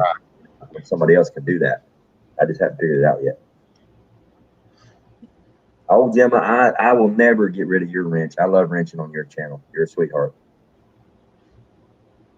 But it's just some channels that really, they aggressively, push the limits. being a moderator there is just a responsibility I don't want. It's just too much. I don't want to be held accountable for it, or make enemies, because it's easy to make an enemy as a moderator if your beliefs aren't completely aligned with the person that's doing the channel, or if you don't have the ability to think on your feet and be understanding. And that's one of the reasons why we decided to try not to go, all out religious and go all out political, because those are the two areas that draw the heat. And I don't want any heat. I just want to do my show, have fun, learn some stuff, teach some stuff, make friends, and be me. And talk about my rabbits. Right. Yeah, Yeah, that was one of the things that we did. It was funny because when we started talking about doing the show, we was both kind of like, man, let's just do a show about prepping. And we was like, wow, preppers doing shows about prepping. It's what a concept, you know. Yeah, who'd out. Yeah, she was. Yeah, after we talked backstage, she was appreciative. We were respectful and that we kept it going and everything. So I wouldn't. I don't like to disrespect anybody's channel. I try to keep in mind what they like and what they don't like, or what they allow and what they don't allow. When you go on Dangerous Freedom After Dark, I'll say it. He don't care. He just you can just because I even the other night, man, I was like, well, I better not say what I was going to say. It's like I'll say whatever you want to say, and I oh went my. on. And that's the thing. Everybody's like, but on his show, look, that's his channel, that's his show, that's how he set it up, that's how he runs it, and I Yep. respect that. And I act completely different when I'm on his panel. Lord knows I do. I show my booty from time to time. Right. It's completely different than the way this channel is set up and the way we do our shows, because they are two different shows. I'm not gonna come on here and go late and format my show the exact same way his is with a slightly different name. That's just rude. I'm not gonna do that. If you're a content creator, I mean, define content creator. It means you create content. It doesn't mean you borrow or steal other people's content. Create your own. Mm-hmm. Okay, let's do a rabbit update real quick. I like talking about my rabbits. All right, Um, keep talking. I'm listening. I'm more. I I said rabbits, and there was a couple comments in the chat. Okay, the rabbits, yes, they're getting huge. They're eating solid food. They're drinking water out of the water bowl. They're jumping up and out of the out of the nest box like crazy. They're already self weaning themselves. I'm gonna wean them by week 5 because Za's pregnant again. She should have babies in a little less than a month. Her second litter. But an update on this litter of 9. They're all super, super healthy. They're super, super fat. They're nice. I open the cage and they come running to the door. Um, Za is a great mom. I got so lucky with her. Her temperament is insane. That being said, I have decided that I'm not going to cull any of these 9 rabbits if I can, because the genetics are amazing. I'm going to keep at least 2 of her doe kits and put them in my breeding program, and 1, maybe 2 bucks, just to really keep the color variation going, because I'm doing meat and hides as well. I'm going to tan hides as well. Also, I'm going to help Native Voice expand his rabbitry, and he's going to be getting another buck and a couple more does from me as well from this first litter. So that'll pretty much chew up all 9 of the babies. So yeah, I don't think I'm going to cull any of this first litter, just because it's going to really beef up my rabbitry, and I'll be producing within 6 months. When they're all at breeding age, I'll be producing well in excess of 1,000 pounds of meat per year. Actually, probably closer to 1,600 pounds of meat per year. So that's going to be awesome. I will be literally self-sufficient as far as meat protein goes, which is awesome. Plus, Native's going to have an awesome rabbitry as well. And my lines, out of the rabbits that I have, there are four, 4 distinct, completely unrelated genetic lines. So the genetics are there. So we're going to have some awesome rabbits. Um, uh, and yeah, so that's the rabbit update. They're all doing good. They're doing great. And looking forward to getting out. The crazy part is, I'm probably going to, once the processing starts and the breeding gets really kicked in, there's going to be a lot of rabbit videos. So I'm even actually thinking about just starting a separate channel dedicated just to the rabbitry. I don't know. I probably won't because that's extra work that I just don't want to do. I think I'll do the rabbit updates weekly, and the gardening and the rest of my stuff, that way. Hey, Chris Lazard, what's going on? What's up, Christopher? Yeah, so the rabbits How are are you, kicking brother? butt. And when I first started doing the rabbits, there were people that said, "Oh, you can't do rabbits because rabbit starvation." Look, yes, rabbit starvation is a real thing. If the only sustenance you put in your body is rabbit meat, you will eventually starve to death because there's no fat, little to no fat. That's why you don't just eat rabbit meat, okay? That's why you eat other stuff. There's fruits, there's vegetables, there's stuff in the garden. Plus, that's why I did the live canning stream of canning ghee. So I'm going to be injecting fat into the diet to make it very sustainable. Plus, I don't plan on eating rabbit every single day. I like my chicken, I like my beef, and the other stuff. But yeah, so there are ways to do that. I'm actually researching and looking into getting a breed of rabbit that actually has more body fat and try to crossbreed some stuff so I can get more of a fat content with the rabbit meat and going that route. But there's a lot of creative stuff you can do with it. But the main part is rabbits, you can feed them literally your grass and nothing else. So it's free food other than the price you pay for the rabbits. True. Now, me, myself, I'm not doing my lawns. I'm not doing lawn tractors for my rabbits because here in North Carolina, we have an insane population of cottontails or wild rabbits. And they are known to harbor quite a few different rabbit diseases, unhealthy diseases. And I don't want to take a chance on those diseases getting into my rabbitry. So I've made the decision to spend a little bit extra money and build some more wire cages and raise my rabbits up off the ground so where they don't come in contact with the feces from the wild rabbits, which could like literally destroy the rabbitry. So yeah, they're not going to be grazing on the grass. What was so funny? Prepper Oh my God. 101. Prepper 101. Breed the rabbits from my mother-in-law, you get a few fat ones. God dang. That's when you know your stream is complete. Yeah. And 101 did a bang up job with his sausage last night. I canned breakfast sausage. He canned hamburger patties. Susanna did breakfast sausage, and so did Virginia Roots. And I ate that sausage last night. I had two extra that I couldn't get in the jars, so I had me some sausage and scrambled eggs last night after the show. But yeah, they Was turned that out great. Huh? when I turned, when I was able to watch a little bit of your stream last night, was that funny looking dude? Was that Prepper 101? Yeah, that was him. Yeah, that was him. Man. All right. Yeah. I'm not able to raise rabbits. I thought, man, what is Ghost stream coming to, man? It's like a soy boy on there. What are you talking about, Miguel? I'm not able to raise any rabbits or chickens on rent.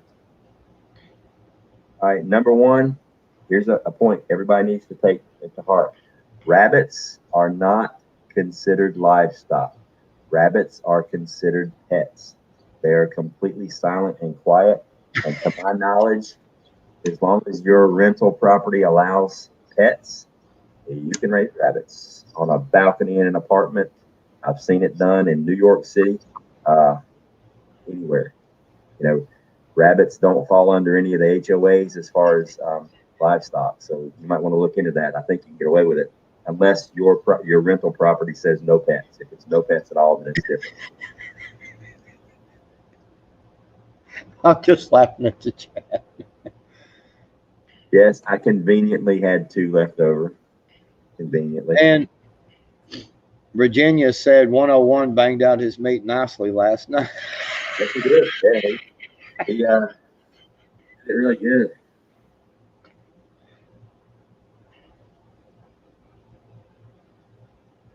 101. Rabbits love cold weather. It's this Yes. time of year. It's this time of year that you have issues. And where I'm at here in North Carolina, I'm not doing anything. Unless I'm going to have sustained temperatures in the low teens, getting close to zero. I'm really not going to do anything for them because that's their happy time. What I will do is if it is really cold because I have drop down nest boxes and they're exposed to the wind, is I'm either going to block off, uh, build a structure around them, or I'm just going to insulate the nest boxes. I've got plenty of leftover styrofoam, and I can just form a box around the nest box and insulate it that way. But the this is the time of year that rabbits get their butt kicked, not in the winter, unless you're in like Montana, or Alaska where it's negative 20s and 30s. Then everything left outside is going to die unless it's a sled dog. Yeah, I raised rabbits for a while too, and they uh they can be litter box trained, and I mean even when we were getting down to, I don't know, like we got down to like -3 here a couple of times, while I had my rabbits, and I built their cage, and then I built a big box, a great big box on the end of it, all enclosed, and just left them a little hole to go in, and I would just fill that sucker full of hay, Yeah. and man, Yeah. they'd just get up in there and nest up in that hay, and I never had any problems, even at 0 degrees. I mean, Yeah, as I had long as no you keep problem. them out of the wind, as long as you keep them dry and out of the wind in the Yep, winter, they'll be fine. They'll be yep. completely fine. Yeah, so it's all, yeah. I mean, they can be litter trained, but now we're talking about a pet rabbit inside because I would never, ever, ever remotely attempt to put litter boxes in a meat rabbit cage because I'm raising meat, not pets. And if you're having the rabbits drop their droppings in litter, then that ruins the fertilizer for your garden. And that's one of the main reasons why I went with meat rabbits. I went with meat rabbits. Number one is because they're so cheap; they're almost free once you get established. Number two, their fertilizer is insane. If you don't believe me, check out my garden update videos because Prepper Tribe said, "Well, Ghost, if the rabbit manure is so good, why don't you just plant the plants in just rabbit manure?" And I went, "Well, okay, I will." So the next morning, I went outside and I filled up 4 5-gallon buckets with nothing but rabbit manure and straw. The straw was the straw that was in the droppings when I scratched it out from underneath their cages. I filled up 4 5-gallon buckets. I planted a watermelon, I planted a cantaloupe, and 2 okras, and those things have exploded. Like Hey, literally went nuts. Yeah, I want to tell you real quick, Mad Max, what's up, brother? I actually went and met Mad Max in person, so awesome, yep, he is not too far from me. sweet. What's up, brother? I actually I spent some money at the gun shop pawn shop they have.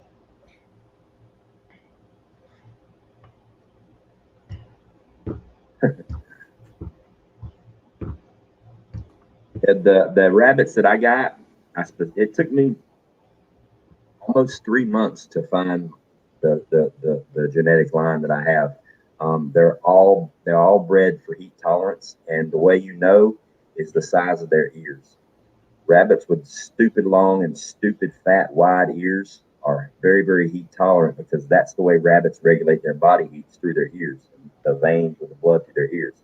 That's the way they regulate their body heat. That's why you'll notice a lot of the snowshoe rabbits and the white hairs that you'll see up in the north and Canada and Australia, places like that, or Canada and Alaska, they have tiny little ears because they don't want to get rid of that body heat. But the huge rabbits, like if you look at the rabbits out in the desert, man, their ears are like 2 foot long. I mean, their ears are like twice as tall as their body. It's to regulate body heat. So all my rabbits have huge ears. They were all multiple generational bred here in this area. So they're local. So they're used to the climate. They're used to everything. I got to inspect both the rabbitries when I went and picked up the rabbits, and they were bred, outside in the elements, in the shade. And I just tried to duplicate that here. That's why mine are in the woods. Like today, it was in the 90s here.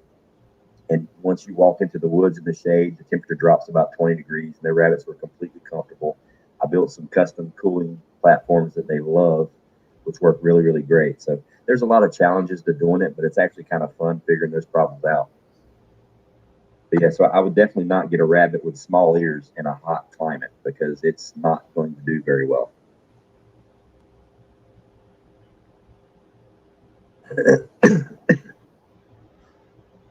Sorry, my phone blows up constantly, man. No problem. Yeah, Javon, I, I haven't culled any of the rabbits yet. The litter that was born, 3 weeks ago tomorrow is my first litter, my first breeding, my first litter. It was successful. They're all alive. They're all fat. And they're all happy. And it's in the middle of the heat wave in the middle of summer. So it was a huge success. And, once the meat starts pumping, it's even going to be a bigger success. And, value wise, price wise, it's completely worth it. Because like I said before, once you get over the initial cost of building your and say I didn't buy my cages, I built them all my own. That way, it's a lot cheaper, and I didn't use any wood at all yet because any kind of wood you put in a rabbit hutch that they can pee on or crap on, they will, which harbors bacteria and disease, and they chew on it, and it'll get the rabbit sick. Plus, when they're chewing on the wood, they're chewing through the wood, and you got to replace those parts. By going all metal, it should last a lot longer. It's a lot easier to sanitize. I hit it with a pressure washer and some, bleach water or whatever. But yeah, the bunnies are awesome. Plus, once you buy your initial breeding stock and you build the cages and whatever you plan on feeding them, rabbit food, a 50-pound bag's like 15 to 18 bucks. So it's really, really cheap. But like I said before, you can feed them nothing but grass. It'll take them a little bit longer to grow out to harvest size, but they will do just fine. What I have elected to do, since I'm not going to be put them in lawn tractors and feeding them grass, is I've actually already planted the seeds. I planted several heads of lettuce, cabbage, kale, spinach, Swiss chard, and celery. And I'm just going to grow the greens for them and feed them to them. They love it, especially collard greens. They love collard greens. And that's just what I'm going to feed them. I'm going to supplement their pellets with fresh greens every single day. And yeah, there's cost in that, but if you break down how much a bag of seed costs, it's like what, like 0.25 cents per seed in a bag of lettuce seed. So, and then if you let them some of the plants go to seed and you harvest the seed, then it's really cheap and free. It's There's labor involved in it and a little bit of water, but not a whole lot of money. So the rabbits are gonna have their own garden, put it that way. Um, the best lie. Really, the bigger deal for rabbits is the heat Yeah, because if you can't, you've got to make sure if you have like rabbit cages, if you're going to have rabbits, they're fine in the heat as long as they have a cool place to be. As far as it goes for in the shade, not having the sun beating down on them, things like that. um, yeah, I would be a lot quickly more worried about I'd be a lot more quickly worried about the rabbits in the extreme heat than I would in the extreme cold. yeah, yeah, yeah, definitely. If the heat's what gets them. In the cold, all you got to do is keep them dry and keep the wind off of them. If it's really, really cold, if the wind's not blowing and they're not wet, they're going to be fine. As long as they're not in the wind, they're not wet. Like Backwoods said, build them a little box, shove it full of pine straw or hay or something like that, where they can bundle up together. You ain't got to worry about. It. They're going to be just fine. They'll be making babies. And they're going to be happy because they got Mm-hmm. a fur coat and they can't sweat. Okay, they got a fur coat year round. They can't sweat. The ears is how they get rid of body heat. So yeah, that comes in handy in the wintertime. Gemma, you're such a sweetheart. Thank you so much. 101 wants to know what the price of meat rabbits are. Here's the crazy thing, 101. Depending on the time of year, if you're getting them in the fall or the winter, they're going to cost more because that's when everybody wants to get the rabbits. They want to breed them for a season and they eat them all I've, and then have to start over again. You get them in the I've got summer, they can be I've, cheaper.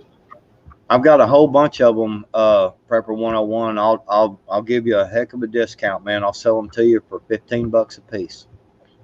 That's actually what I paid for my rabbits this past. Actually, the first two that I got were $20 a piece, and then I bought Tribe the 14-month-old male, my main buck, and I paid $50 for him.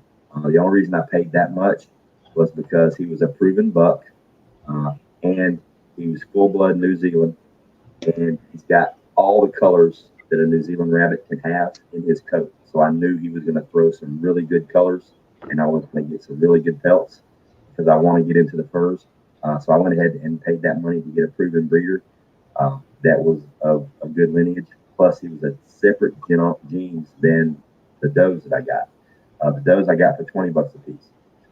Here, this past two times that I picked up does and bucks from another breeder that I found here local that had really good heat tolerant rabbits. He hooked me up. He hooked me up big time. He hooked me up with uh, New Zealand California cross for the first two I got were $20 a piece. Then he had bred so many rabbits, he actually texted me and he said, "Dude, if you want some more, $15 a piece." I'm like, "I'm on my way." So I went and got four more. And then he actually hooked me up with the two cream d'argent rabbits that I have. Those rabbits normally sell for $50 a piece as a kid, as a 6 week old kid. They pull $50. If they're a breeding pair, a proven breeding pair, sometimes you can get 60, 80, $100 for them if they're pedigree. He gave them to me for $15 a piece, and they're gorgeous. So it just depends on what kind of rabbit, what you're raising them for, and how much you're willing to spend. But at this time of year, I mean, if you're getting a good New Zealand, a good size, or New Zealand California cross, or Rex, or something like that, and you're paying 20, $25, that's not bad. I mean, I would say $30 is the average in season for a good quality rabbit. So somewhere around that. If you're getting them cheaper than that, that's a really good deal. Hey, John, that's that's freaking awesome. Yeah, it is. Got that coop built, sweet. Sweet. Yeah, $50 was a big shot. I didn't want to pay that. I had no intention of paying that until I got there and I saw him and I saw the size of him. And if you guys have seen my video, that's a monster rabbit that I got out there. And he has every color you can think of in his coat. And he's pedigreed, full blood New Zealand, which is honestly the best meat rabbit there is. And the litter of kits that I have right now, he is the father, and they're huge, they're fat, they're multicolored. I mean, he's gray, brown, red. The mama is, gray and a little bit of white. And he kicked off three solid black kits, three gray kits, and three kits that look just like him. So that $50 saved me from having to wait 6 months before I could breed a baby rabbit. Because male rabbits you need to wait 6 months, female rabbits 4 months, and I didn't want to wait that long. So I went ahead and made the initial investment and got good breeding stock. That's very important if you're going to do a rabbitry. If you're going to be breeding them, especially if you're going to be breeding them for show or for pelts or something like that, you need to invest and get good stock. If you're just doing meat rabbits, just get some big rabbits that are healthy and you'll be fine. The breed of bunnies that I have right now, 101, my main buck, which is Tribe, he is a full blood New Zealand. Everything else is a New Zealand California cross, except for the two butterscotch colored cream d'argents. So I've got New Zealand California cross, and creme d'argents. And they're all meat rabbit breeds. They're actually dual purpose breeds. They're meat and pelt.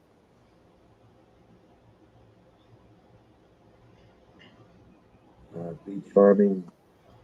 Virginia does. He turned in cute little fuzzy. What? I'm turning them into rabbit McNuggets. They're going Talking in. about talking about lucky rabbit speak. Oh,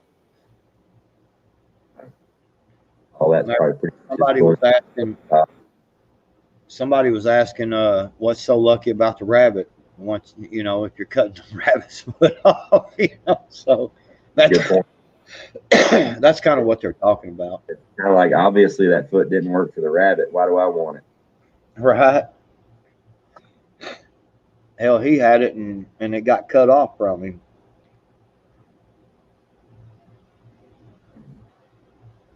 Well, anybody got any questions for us? We're at the 2 hour and 20 minute mark. Yes, rabbit dumplings are awesome.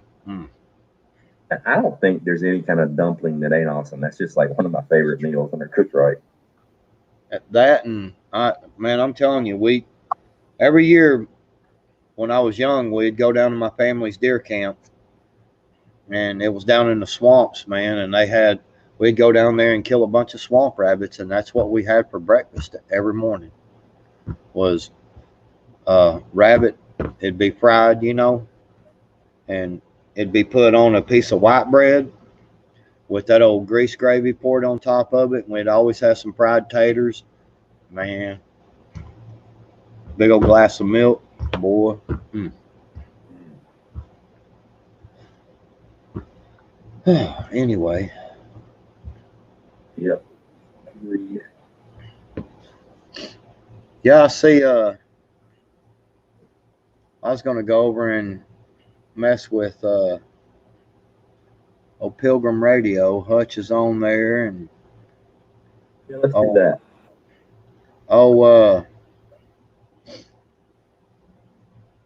Cherokee Survival's on there. He just stood up with his big old beer belly. Okay. Let's go And there. yes, I will say that too, Cherokee. It's been almost 2.5 hours. I think we pretty much wrapped it up for this show. I want to thank everybody in the chat for coming and hanging out with us. I want to thank Backwoods for being up here with me. Next week, next Sunday, we will be on his channel.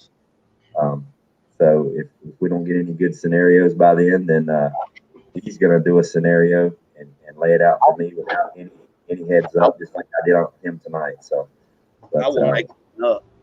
I know you will. See, this week, what we got going on this Saturday is uh, the Prepper Summit, the third session. And this Saturday, our very own Prepper 101 is going to be on there. Um, not sure who I'm going to pair him with yet. I got a few ideas. The following week, or 2 weeks after that, the next show, Backwoods, is going to be on there. Um, and then we're going to keep on rocking and rolling. So every other week, every Saturday, I do an 8 o'clock live stream. This past Saturday, we canned. This upcoming Saturday, it's Prepper Summit. The following Saturday, we're going to can again. We just do it every other week. And then on Sundays, on my channel, one Sunday. Next Sunday, it'll be on Backwoods channel. So you guys make sure to check it out. Please like, subscribe, thumbs up, thumbs down, thumbs sideways. However you want to do it, it's all I good wish for me. I wish they would give us an option to give the middle finger. I know, right? That'd be nice. Yeah. That's probably all I'd get. So yeah, Yeah. we're gonna call it a night, guys. Thanks for coming and hanging out. We really appreciate it. Thanks for welcoming us back in after our little hiatus, our little vacation we took. But we're back. We're gonna go hard at it for a while and see how it goes. And just want to thank you guys for coming out. Please let's go over and check out Pilgrim Radio. Go mess with Hutch for a little while. We the people. And that will do it for this show. We will talk to you guys next week. Y'all have a great one. We'll see you later. Thanks for hanging out with us. Peace.